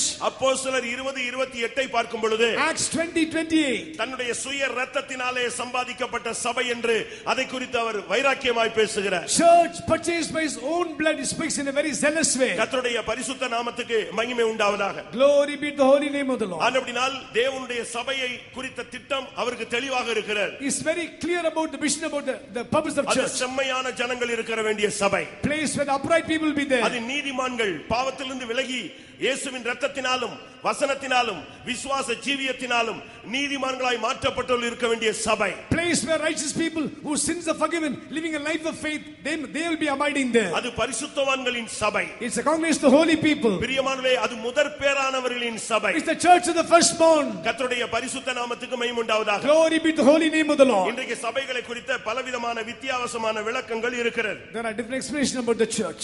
சபையை இயேசு பேசும் பொழுது அது ஒரு கட்டடமாகத்தான் பேசினார். When Jesus spoke about the church, spoke about the building. ஆவிக்குரிய வாழ்க்கையில வந்துட்ட பிறகு In the spiritual life, நாம் இப்பொழுது சரியான சபையை கண்டுபிடிக்கணும். we must find out the true church. இப்ப அதுதான் பிரச்சனையே. That's the problem. கிறிஸ்தவர்களுக்குள்ள இருக்கிற பிரச்சனையே என்னன்னா சரியான சபை எது? எல்லாரும் நான் தான் சரின்னு சொன்னா யாரை நம்புறது அவன்? Because Paul, the problem is, I am the true Christian church. The people are finding who's the true Christian அங்கதான் people. பிரச்சனை இருக்கிறது. That's the problem there. ஆனா உண்மையான சபையை குறித்த ஒரு தெளிவான விளக்கம் பைபிள்ல இருக்கிறது. In word of God has got a good explanation about the true church. எபேசியர் 2 அதிகாரம் Ephesians 2 19 இருந்து 21 வசனம் வரைக்கும் நாம் பார்க்கும் பொழுது 19 to 21. அங்கே சொல்லப்பட்டிருக்கிறது. There you read. அங்கே தெளிவான ஒரு சத்தியம் சொல்லப்பட்டிருக்கிறது. A definite truth is spoken there. இண்டிபெண்டன்ட்டா ஒரு சகோதரி ஊழியம் செஞ்சிட்டு இருந்தாங்க. There was a sister working independent. நல்ல ஊழியம் செய்வாங்க. She'll do very good ministry. அவங்க ஒரு பெரிய பைபிள் காலேஜ்ல அவங்க guest lecturer. She is a lecturer in a very big Bible college. நல்ல ஒரு gifted person. Very gifted person. வீட்லயே நல்ல பிரேயர் பண்ணுவாங்க. She'll pray well in the house. நூற்றுக்கணக்கான பேர் அவங்க ஜெபத்துக்கு வருவாங்க. Hundreds of people. ஒரு நாள் திடீரென்று அவங்களுக்கு இந்த வசனம் வந்து பேச ஆரம்பித்தார். Suddenly one day this word spoke to her. 20 21 22 20 21 22. அப்போஸ்தலர் தீர்க்கதரிசிகள் என்பவருடைய அஸ்திபாரத்தின் மேல் நீ கூட்டி கட்டப்பட்டு எழுப்பப்படுவாயாக. Built upon the foundation of apostles, prophets, and be built upon them. அவங்க குழம்பிட்டாங்க. She was troubled. நம்ம நல்லா தான ஊழியம் செஞ்சிட்டு இருக்கோம். They were doing good ministry. அவங்க இங்க இருந்தே ஜெபிப்பாங்க. துபாயில இந்த ஜன்னலுக்கு கிட்ட உங்கள்ட்ட இந்த செய்வனை வச்சிருக்கு அப்படிமாங்க. She'll pray here, say in Dubai, under this window this witchcraft is made. அவ்வளவு கிஃப்டடா கரெக்ட்டா வொர்க் அவுட் ஆகும். She'll do things in a very accurate way. ஆனா இந்த வசனம் பேசின உடனே ரொம்ப கன்ஃபியூஸ் ஆயிட்டாங்க. When the word of God spoken to her, she was confused. ஏன்னா Why? அவங்க நடத்தின ஒரு கூட்டத்துக்கு அந்த ஒரு பிரேயர் நடத்திட்டு இருக்கும்போது நம்ம பாஸ்டர் ஒருத்தர் உள்ள போயிட்டாரு. When she was conducting a congregation, one of the pastor went there. அவங்க அவரை நாய் கடிச்ச மாதிரி கடிச்சு விட்டாங்க. You know, she just bit him like a dog. இது சகோதரிகள் ஜெபம். This mother's prayer. யார் உள்ள வர சொன்னது? Who told you to come inside? நான் சபைக்கு வந்தானா? Did I come to your நீ church? எப்படி என் மீட்டிங் உள்ள வரலாம்? How can you come inside? O வெளியேட்டாங்க. Get out. இவர் அமைதியா வந்துட்டார். He kept silent. வந்த பிறகுதான் இந்த வசனம் ஸ்டார்ட் ஆயிடுச்சு. After she came and இந்த வசனம் அவங்களோட புடமிட ஆரம்பிச்சது. she got trouble. அப்ப ஆண்டவர்ட்ட உட்கார்ந்து ஜெபிச்சாங்க. She prayed. ஆண்டவர் இது என்ன அப்போஸ்தல தீர்க்கதரிசிகள்? Lord, what is the meaning of apostle? நீ ஒருத்தனை துரத்தினாயே அவன்தானே அப்போஸ்தலன் அப்படினார். You chased away man, he is an apostle. நீ ஒருத்தனை விரட்டினியே அவன்தான். You told a man to get out, he is an apostle. அப்பதான் அது வந்தது. Then she came back. நம்ம சபையில வந்து பாஸ்டர் எஸ்பி ஆனஸ்ட் பீரியட்ல வந்து சேர்ந்தாங்க. She again met Pastor S.B. Anderson and joined there. கர்த்தருடைய பரிசுத்த நாமத்துக்கு மகிமை உண்டாவதாக. Glory be the holy name. அப்படியானால் ஒரு சபை என்று சொன்னால் அதற்கு மூலைக்கல் இயேசு, அதற்கு மேலே அஸ்திபார கற்கள் அப்போஸ்தல ஊழியர்கள். Church is the cornerstone, Jesus. Upon the apostle prophets, the foundation stones. அஸ்திபாரத்துக்கு மேல தான் மாளிகை கட்டப்பட முடியும். Upon the foundation only habitation can be built. அப்ப அப்போஸ்தலன் இல்லாத ஒரு இடத்துல நீ அஸ்திபாரம் இல்லாத ஒரு சபையில் இருக்கிறாய். Without the apostles, you are in a place where there is no foundation. அப்போஸ்தலன் என்று சொன்னால் அனுப்பப்பட்டவன் என்று அர்த்தமாம். Apostle means he that was sent by God. எபிரேயர் 3:1 படி இயேசு கிறிஸ்து முதலாவது அப்போஸ்தலர். Hebrews 3:1, Jesus the first apostle. அதற்கு பின்பு 12 அப்போஸ்தலரை அவர் தெரிந்து கொள்கிறார். Then he chose 12 apostles. தான் போன பின்பு அந்த அப்போஸ்தல ஊழியத்தை அவர் தொடர்ச்சியாக விட்டு போகிறார். After when he gave the ministry to them in their hands. உடனே எல்லாரும் சொல்றாங்க 12 அப்போஸ்தலரோட கதை முடிஞ்சிருச்சுன்னு. People say after 12 apostles, அந்த 12ல ஒன்னு விழுந்த பிறகு மறுபடியும் ஒருத்தனை எடுத்து வச்சாரு. When a person got fallen, another person stood there. நீ கையில வச்சிருக்கிற பைபிள்ல அப்போஸ்தலனாகிய பவுல் என்று புதிதாக 13வது ஆள் வர்றாரு. 13th man apostle Paul comes. அப்ப இதுல என்ன விளங்கிக் கொள்கிறோம்? What do you understand there? ஒரு வீட்டுக்கு அஸ்திபாரம் தேவை. A house has got foundation. இந்த அஸ்திபாரம் தான் அப்போஸ்தல ஊழியம். This is the apostolic ministry. இந்த அப்போஸ்தல ஊழியம் இல்லாத இடத்துல ஒரு மாளிகை எழுப்பப்பட முடியாது. Where the apostolic ministry is not, the building cannot be built. built. அஸ்திபாரம் எவ்வளவு ஸ்ட்ராங்கா இருக்கோ அவ்வளவுதான் மாளிகை எழுப்பப்பட முடியும். The more the foundation is strong, that amount the building will be stronger. இந்த அப்போஸ்தலன் இல்லாத இடத்துல சபை கட்டி எழுப்பப்பட முடியாது. Where the apostles are not there, the church cannot be built up. கொரிந்தியர்ல Pavul என்ன சொல்லுகிறார்? What apostle Paul says? முதலாவது தேவனானவர் சபையிலே அப்போஸ்தலரை ஏற்படுத்தினார். First of all, God appointed apostles in the church. 1 கொரிந்தியர் 12:20-28 நீங்கள் அதை பார்க்க இயலும். 1 Corinthians chapter 12 verse 20. அப்படியானால் நீங்கள் இருக்கிற சபையிலே அப்போஸ்தலர் இருக்கிறார்களா நீங்க செக் பண்ணி பாருங்க. If that be so, check and see whether apostles are there in the church where you are. அப்போஸ்தலனை எப்படி கண்டுபிடிக்கிறது? How to understand the apostles? அப்போஸ்தலனை கண்டுபிடிக்கிறதுக்கு ரெண்டு அடையாளம் இருக்கிறது. Two signs. ஒன்று மெல்கிசேதேக்கின் முறைமையில் அவன் இருப்பான். One, he'll be in the order of Melchizedek. இரண்டாவது அன்னக முறைமையிலே தன்னுடைய வாழ்க்கையை அமைத்துக் கொள்வான். Secondly, he will change his life in the matter of eunuch. இந்த இரண்டும் தான் ஒரு அப்போஸ்தலனுடைய தெளிவான அடையாளம். This is a definite experience of a servant of God. தெளிவான அடையாளம் எங்க இல்லையோ நீங்க வழி மாறி போயிருக்கிறீர்கள் என்பதை விளங்கிக் கொள்ள வேண்டும். Where the signs are not there, you must understand you missed the way. இன்னைக்கு எத்தனையோ சபைகள் இருக்கிறது. So many churches are there. எது உண்மை என்று நாம் குழம்பிக் கொண்டிருக்கிறோம். We are troubled which is the true church. பிரியமானவர்களே, இந்த அனுபவம் பழைய ஏற்பாட்டிலும் சொல்லப்பட்டிருக்கிறது, புதிய ஏற்பாட்டிலும் சொல்லப்பட்டிருக்கிறது. Whenever this found the Old Testament and the New Testament. ரெண்டு பகுதியிலுமே இயேசுவும் அதை சொல்கிறார், பழைய ஏற்பாட்டிலே தேவனும் அதை சொல்லுகிறார். New Testament Jesus saying, in the Old Testament saints are speaking about that. உன்னத பாட்டு முதலாம் அதிகாரத்திலே பார்க்கும் பொழுது Song of Solomon 1 we read. அங்கே இரண்டு விதமான மந்தைகளை நீங்கள் பார்க்கலாம். Two flocks are seen there. ஒன்று ஆத்துமனேசருடைய மந்தை, One the flock of the மற்றொன்று தோழரின் மந்தை. others the flock of the இந்த friends. இரண்டு மந்தைகளுக்குள்ள வித்தியாசம் அங்கே சொல்லப்பட்டிருக்கிறது. Difference between two flocks. அந்த பெண் வந்து அவள்கிட்ட கேட்கிறார், The men is coming and asking him, என்னுடைய ஆத்துமனேசரே உம்முடைய மந்தையை நீர் எங்கே மடக்குகிறீர்? Oh lover of my soul, where do you shepherd your flock? அப்பொழுது அவளுக்கு பதில் சொல்லப்படுகிறது, The answer is given to நீ her. ஏன் தோழரின் மந்தையிலே அலைந்து கொண்டிருக்கிறாய்? Why are you there with the friends flock? இன்னைக்கு உலகத்துல எத்தனையோ சபைகள் இருக்கலாம், So many churches are there. ஆனால் ஆத்துமனேசருடைய சபையா Oh, are you the இல்லாவிட்டால் தோழரின் மந்தையா என்பதை நீங்கள் கண்டுபிடிக்க வேண்டும். find out whether it's the other flock. யோவான் 10ஆம் அதிகாரத்திலே இயேசு பேசும் பொழுது, John the Gospel 10 when Jesus said, இந்த தொழுவத்தில் உள்ள ஆடுகளை அல்லாமல் வேறே தொழுவத்திலும் ஆடுகள் இருக்கிறது, there are many other sheep or other flock also belongs to this flock. அவைகளும் இங்கே வந்து சேர வேண்டும் என்று They சொன்னார். must come here. அப்ப அதிலிருந்து என்ன விளங்கிக் What do கொள்கிறோம்? we understand there? இரண்டு விதமான தொழுவங்கள் இருக்கிறது. There are two flocks are there. இந்த தன்மையை நீங்கள் சரியான விதத்தில் சத்தியத்தை நீங்கள் புரிந்து கொள்ள வேண்டும். You must understand the truth in a proper way. Pavul இந்த உலகத்தில் இருந்த பொழுது When Apostle Paul was in this our church, என்ன பண்ணாரு? what he did? அவர் இண்டிபெண்டன்டாக ஊழியம் செய்தார். Independently was serving the இன்னும் Lord. சொல்ல போனால் To tell him more, இயேசு இருக்கும் பொழுதே ஊழியங்கள் வித்தியாசமாக இருந்தது. when Jesus was there, also ministries in different ways. யோவான் ஸ்நானனுக்குன்னு ஒரு சீடர்கள் இருந்தாங்க. One group of people going after John the Baptist. அவங்க ஒரு டைப்ல ஊழியம் செஞ்சுக்கிட்டே இருந்தாங்க. They were doing one type of ministry. ஒரு நாள் இயேசு கிறிஸ்து அந்த வழியாக போகிறார். Jesus passed by that way. இயேசு கிராஸ் பண்ணும்போது When Jesus crossed, யோவான் ஸ்நானன் சொன்னா, இதோ உலகத்தின் பாவங்களை சுமந்து இருக்கிற தேவாட்டுக்குட்டி. John the Baptist, behold the Lamb of God taking the sins of the world. அடுத்த செகண்ட் அந்திரேயா அப்படியே பின்னாலேயே நடக்க ஆரம்பிச்சிட்டான். Next minute, Andrews followed Jesus. ஆனா But இப்ப உள்ள பாஸ்டர் மாதிரி யோவான் ஸ்நானன் போய் அவனை பிடிச்சி நீ அங்கே போனால் சபிக்கப்படுவாய் அப்படிலாம் ஒண்ணும் பேசல. you know, now as people say, if you go there, you'll be cursed, as people speak today. சமீபத்துல ஒரு சபையில இருந்து ஒரு 90% என்கிட்ட வந்துட்டாங்க.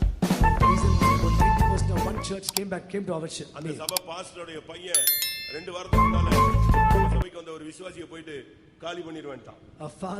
The son of the pastor came and told him, to a believer, I'll finish you. நேரடியா வீட்டுக்கு வந்து சொல்றான், நீ பெண்டிகாஸ்டுக்கு ஒரு குரூப்போட போயிட்ட, நான் நினைச்சேன்னா இன்னைக்கு அவனை காலி பண்ணிடுவேன். I told him with the group he went to Pentecost, if I think I'll finish it today. காரணம் என்ன? Reason? பிசினஸ் ஆனதுனால தான் பிரச்சனை. பிசினஸ் இப்ப கெட்டு போயிடுச்சு, அதான் ப்ராப்ளம், வேற ஒண்ணு. Because the business is lost now, that's all happened. ஆனா இயேசு கிறிஸ்துவண்டை அந்த அந்திரேயா போன பொழுது யோவான் ஸ்நானன் ஒண்ணுமே பேசல. When Andrews followed Jesus, John the Baptist did not speak anything. ஒரே ஒரு நைட் One night, இயேசுவோடு அவன் தங்கினான். he stayed with Jesus. காலையில எழும்பி வீட்டுக்கு வந்துட்டு Morning he came and told. அண்ணனாகிய பேதுருவை கூப்பிட்டு சொன்னான், He told his brother Peter, நான் வேதத்திலே சொல்லப்பட்ட மேசியாவை பார்த்து I விட்டேன். saw Messiah spoken the scriptures. ஒரே இரவுல அவனுக்கு அப்போஸ்தல உபதேசம் தெரிந்து போய்விட்டது. One night apostle ministry was revealed to him. அதனால தான் உன்னை நீ எங்க போனாலும் போ, அங்க போகாதன்னு சொல்றதுக்கு காரணம் என்னன்னா, இங்க போய்ட்டான்னா முடிஞ்சு போனது, அவன் இங்கேயே செட்டில் ஆயிடும். That's what he said. If you go anywhere, don't get there. If you go, mean you're settled there. சரித்திர ஆசிரியன் இயேசுவை பத்தி சொல்லுகிறான். Concerning historian, Jesus says, ஒரு ட்ரிப், one trip, ஒரே ஒரு ட்ரிப், just one trip. அவன் ஆணோ பெண்ணோ கிழவனோ கிழவியோ வாலிபனோ எவனா இருந்தாலும் சரி, Whether ஒரு ட்ரிப் man or இயேசுவை கரெக்ட்டா பார்த்துட்டானா அப்படியே பின்னால போயிட்டே இருப்பான். Whether man or woman, old person, young person, once he see the face of Jesus, he will follow him. அதுக்கு அடையாளம் என்ன சொல்றான்? As a sign, அவர்கள் அவர் பின்னாகவே போய் அவர்கள் அங்கேயே இருந்துட்டாங்க. சாப்பிடல, குளிக்கல, குடிக்கல, வீட்டுக்கு போகணும்னு யோசிக்கல, மனைவி பிள்ளை பிசினஸ் எல்லாம் மறந்துட்டான். 3 நாள் அப்படியே உட்கார்ந்திருந்தான். 3ஆவது நாள் இயேசு சொன்னாரு, இவனுங்கெல்லாம் வீட்டுக்கு அனுப்பி விடுப்பா, சாப்பாட்டுக்கு ஏதாவது கொடுத்துட்டு அனுப்பு அப்படின்னாரு. ஏன்?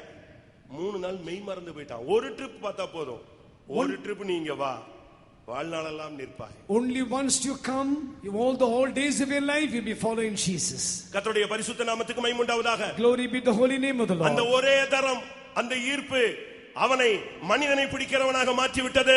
Then one attraction made him as the man to come out of men. கர்த்தருடைய பரிசுத்த நாமத்துக்கு மகிமை உண்டாவதாக. Glory be the holy name of the Lord. அப்ப மத்தவங்க எல்லாம் கிறிஸ்தவங்க இல்லையா? Other people not Christians? அவங்க எல்லாம் பரலோகம் போக மாட்டாங்களா? They not go to heaven? போவாங்க. They will go. அவர்களும் கிறிஸ்தவர்கள் தான். They not the Christians. அவர்களும் பரலோகம் போவார்கள். They go to heaven. ஆனா மேன்மையான இடத்துக்கு வர மாட்டாங்க. They cannot come to excellent place. ஆபிரகாமுக்கு இஸ்மவேலும் பையன்தான். Ishmael also son of Abraham.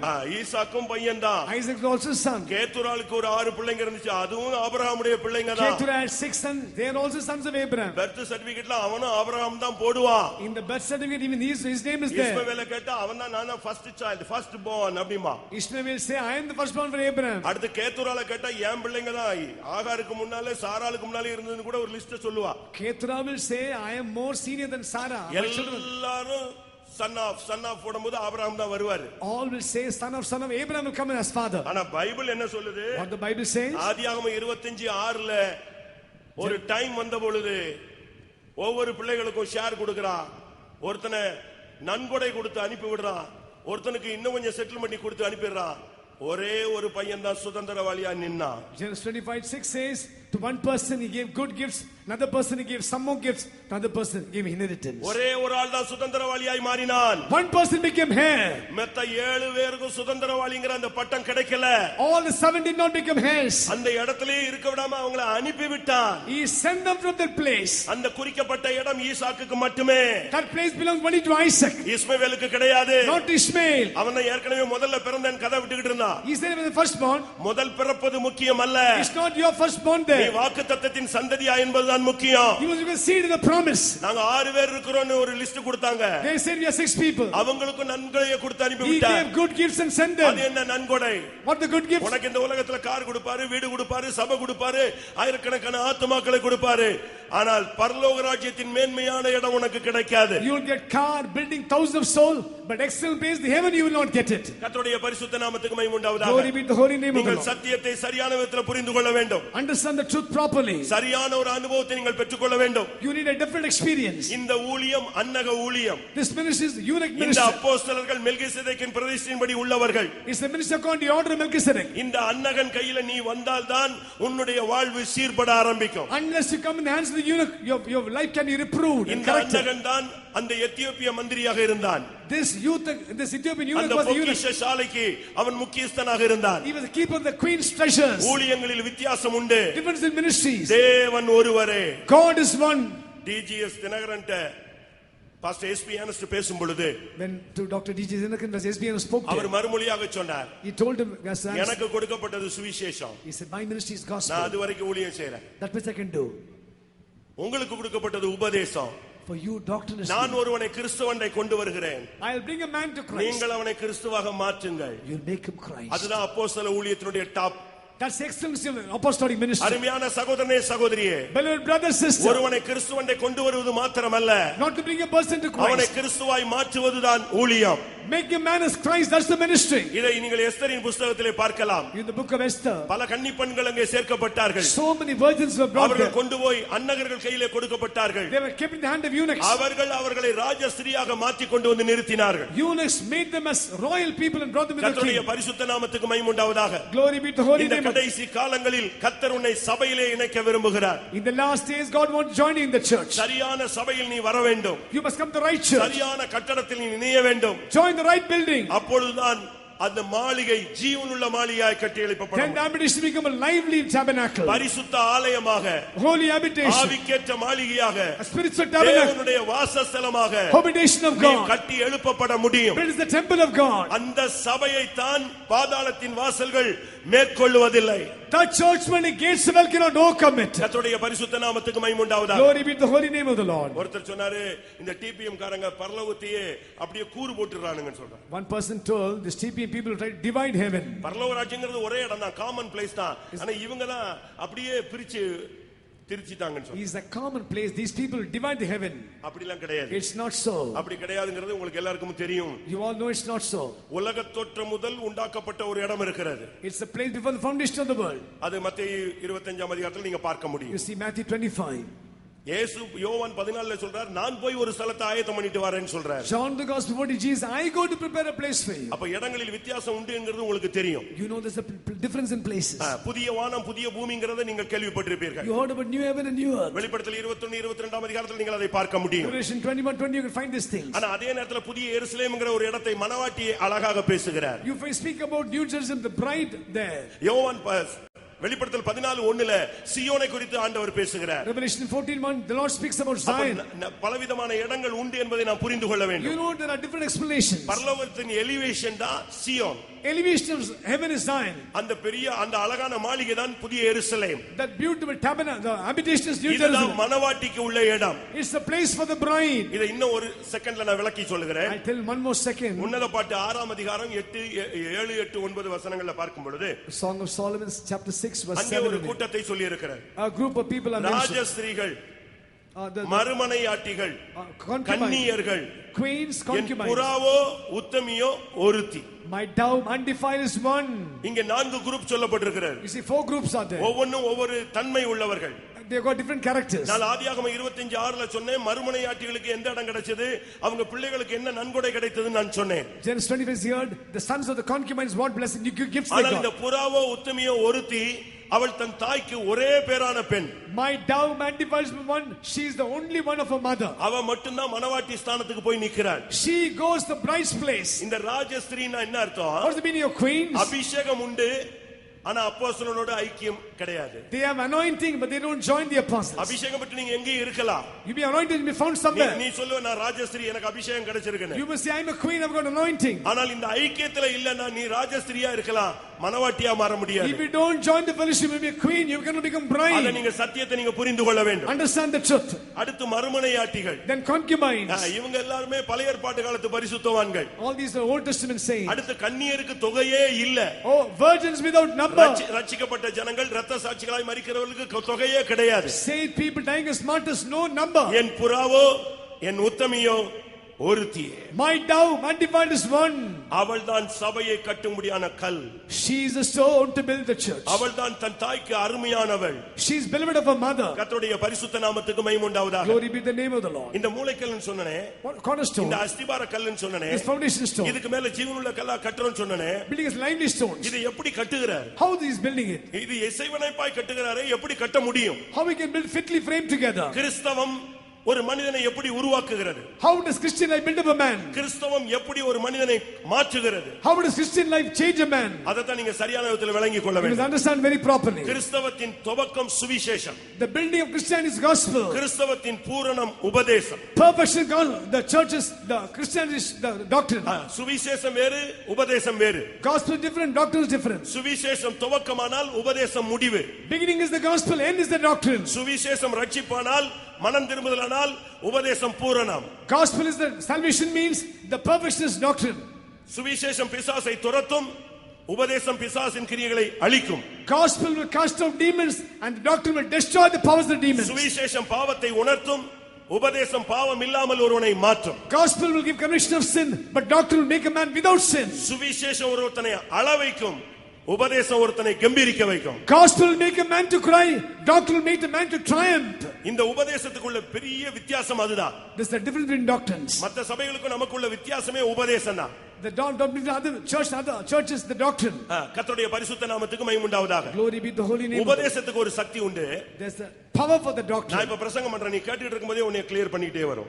As I'm talking, as you'll be changing your life. யோவான் 15:3 அப்படி சொல்லப்பட்டிருக்கிறது. John the Gospel 15:3. நீங்கள் இப்பொழுது கேட்ட உபதேசத்தினாலே இப்பொழுதே சுத்தமாகிறீர்கள். By the words what you now you're made clean. 1 கொரிந்தியர் 1:15 பார்க்கும் பொழுது 1:5 பார்க்கும் பொழுது 1 Corinthians 1:5 when you read, அங்கே எல்லா உபதேசம் என்ற ஒரு வார்த்தையை பவுல் யூஸ் பண்றார். Paul is used about all other doctrines. அது என்ன எல்லா உபதேசம்? What about all doctrine? ஒரு தேவனுடைய பிள்ளை எல்லா உபதேசத்திலும் வளர வேண்டும். But child of God is going all மனம் doctrine. திரும்புகிற உபதேசம், ஞானஸ்நானம் எடுக்கிற உபதேசம், Baptism, அபிஷேகம் பெற வேண்டிய உபதேசம், Holy Spirit, வேறுபாட்டின் உபதேசம், life of separation, அடுத்து தெய்வீக சுகத்தின் சத்தியம், divine healing. இப்படி ஒவ்வொன்றிலும் அந்த டாக்டரின்ல நீங்க வந்துட்டே இருக்கணும். You must grow in all the aspects. எபிரேயர் 6:1 பார்க்கும் பொழுது Hebrews 4:1 அது மூல உபதேசம் என்று சொல்லப்படுகிறது. is fundamental doctrine. இயேசு கிறிஸ்து இந்த உபதேசத்தை பேச ஆரம்பிச்ச உடனே When Jesus spoke the doctrine, உடனே சொன்னாங்க இது புதிய உபதேசம் அப்படினா. it's a new doctrine. Mark 1:27 இந்த வார்த்தையை சொல்றாங்க. Mark 1:28. யோவான் 6:60 இயேசு பேசும் பொழுது John 6:20 Jesus said, இது கடினமான உபதேசம் it's அப்படினா. a hard saying. ஆனா வேதம் சொல்லுகிறது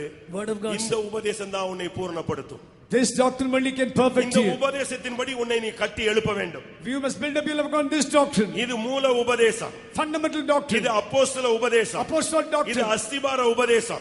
Doctrine of fundamental இது doctrine. சரியா இருந்தா உன்னுடைய வளர்ச்சியும் சரியா இருக்கும். If this is right, your growth will be right. 2 கொரிந்தியர் 5:19 பார்க்கும் பொழுது 2 Corinthians 5:19 you இது read, ஒப்புரவாகுதலின் உபதேசம். is the doctrine of reconciliation. 1 கொரிந்தியர் 1:18 பார்க்கும் பொழுது 1 Corinthians 1:18 இது சிலுவையை பற்றிய உபதேசம். is the doctrine of the cross. 1 தீமோத்தேயுல நான் பார்க்கும் பொழுது 1 Timothy we read 6:3 என்ன சொல்லி இருக்கிறது? 1:6:3 இது ஆரோக்கியமான உபதேசம். is a sound doctrine. தேவபக்திக்கு ஏற்ற உபதேசம். Doctrine unto godliness. தீத்து 2:1 இது ஆரோக்கியமான உபதேசம். Titus 2:1 sound doctrine.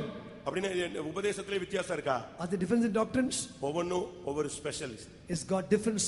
ஒண்ணு நீ வரும் பொழுது இன்னும் உயரத்துக்கு ஏறிக்கிட்டே இருப்ப. It takes you higher and higher. காலையில பாஸ்டர் சொன்னார் இல்லையா? Pastor said the அந்த புத்திரத்துவத்துல ஒவ்வொரு ஸ்டெப்பா நீ ஏறிக்கிட்டே இருக்கிறார். going from candlestick top மூல உபதேசத்துல வந்து fundamental doctrine, ஸ்நானங்களுக்கு அடுத்த உபதேசத்துல வந்து next ஒப்புரவாகுதலின் உபதேசத்துக்கு வந்து reconciliation, சிலுவை பற்றிய உபதேசத்துக்கு வந்து cross, ஆரோக்கியமான உபதேசத்துக்கு வந்து sound doctrine, தேவபக்திக்கு ஏற்ற உபதேசம். doctrine of godliness. இதுக்கு பேர் தான் அப்போஸ்தலர் 2:40 சொல்லப்பட்ட அப்போஸ்தல உபதேசம். This is Acts 2:40 apostolic doctrine. அப்போஸ்தல காலங்களில் இருக்கிற ஜனங்கள் அப்போஸ்தல உபதேசத்திலும் அந்யோன்யத்திலும் அப்பம் பிட்குதலிலும் ஜெபம் பண்ணுதலிலும் உறுதியாய் தரித்திருந்தார்கள். முதல் அப்போஸ்தல உபதேசம். We find in the days of apostles people steadfastly abide apostolic doctrine, breaking of bread, fellowship and prayers.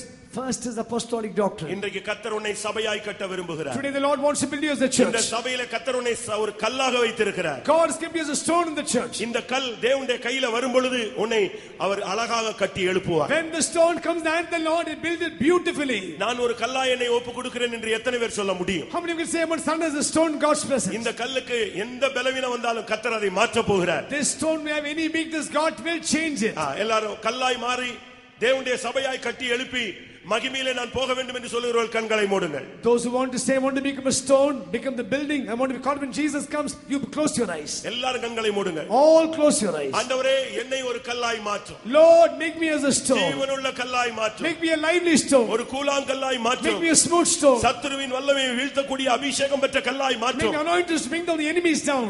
இந்த உபதேசத்திலே உருவாக்கப்பட்ட ஒரு கல்லாய் மாற்றும். Make me a stone formed by the doctrine. அப்படி விரும்புறவங்க கண்களை மூடி நெலுமணங்கால் போடுங்க பார்க்கலாம். Such people close your eyes, be on your knees. இன்னைக்கு கர்த்தர் உன்னை ஒரு கல்லாய் மாற்றி தான் வெளியே அனுப்ப போறார். Today the Lord will make you a stone to send you out. இனிமேல் கர்த்தர் உன்னை கட்டுவார். The Lord will build you here afterwards. சபையாய் கட்டுவார். He'll build you as the church.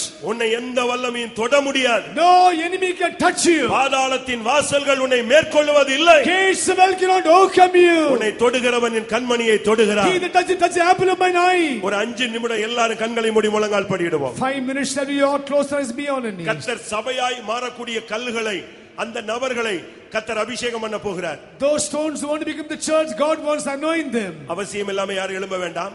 Without need, don't get up. கர்த்தர் உன்னை ஒரு அபிஷேகம் பண்ணி ஜீவனுள்ள கல்லாய் உன்னை அனுப்பட்டும். God must anoint you, send you as a lively stone. என்னை ஒரு கல்லாக மாற்றி இந்த சபையிலே என்னை ஒரு கல்லாக கட்டி எழுப்ப வேண்டும் என்று சொல்றவங்க உங்களுடைய வலது கரத்தை உயர்த்துங்கள். Those say, Lord, I must become a stone, build us a church, building in the church. Lift up your hands. உண்மையா வைக்கிறீங்களா? Are you faithfully to lift? அப்படியானால் இன்றையிலிருந்து கர்த்தர் உனக்குள்ளே பணிதி இருக்கிற வேலையை செய்வார். If that be so, God will do a furnishing work. உன்னை உருவாக்க ஆரம்பிப்பார். He will start molding you. உன்னை தனக்கு ஏற்றவனமாய் மாற்ற விரும்புவார். He will make according to his mind. உண்மையாக உயர்த்துறவங்க உங்களுடைய வலது கரத்தை மட்டும் உயர்த்துங்க. Faithfully those who can lift up your நீ hand. ஜீவனுள்ள கல்லாய் மாற வேண்டும் என்று நீ அர்ப்பணித்தால், If you surrender to become a stone, எத்தனை பேர் ஒப்பு கொடுக்குறீங்க? lift up your hand. Hallelujah. Hallelujah. நீ ஜீவனுள்ள கல்லாய் மாற உன்னை ஒப்பு கொடுத்தால், If you surrender to become a lively stone, சத்துருவின் வல்லமையை மேற்கொள்ளக்கூடிய கல்லாய் உன்னை ஒப்பு கொடுத்தால், make your stand to overcome the power of the enemies. ஒரு அஸ்திபாரமாய் உன்னை ஒப்பு கொடுத்தால், Stand as the foundation. கர்த்தர் இன்றிலிருந்து உனக்குள்ள வேலையை ஆரம்பிக்க போகிறார். From today the Lord is going to start the work. Convention முடிய போகுது. Convention is going to be over. கர்த்தருடைய வேலை உனக்குள் தொடங்க போகிறது. God is going to start the work in you. அதற்கு அடையாளமாக As a sign. இன்றிலிருந்து கர்த்தர் உன்னோடு பேசுவார். From today the Lord will speak to you. அதற்கு அடையாளமாக As a sign. இன்றிலிருந்து நீ தேவ சத்தத்தை You கேட்பாய். will hear the voice of God. அதற்கு அடையாளமாக As a sign. இன்றிலிருந்து தேவ தரிசனங்களை காண்பாய். You will see the visions of God. இன்றிலிருந்து கர்த்தர் உனக்கு வாக்குத்தத்தங்கள் தருவார். So today God will give you promises. இன்றிலிருந்து நீ பொருத்தனை பண்ணுவாய். From today you will be making vows.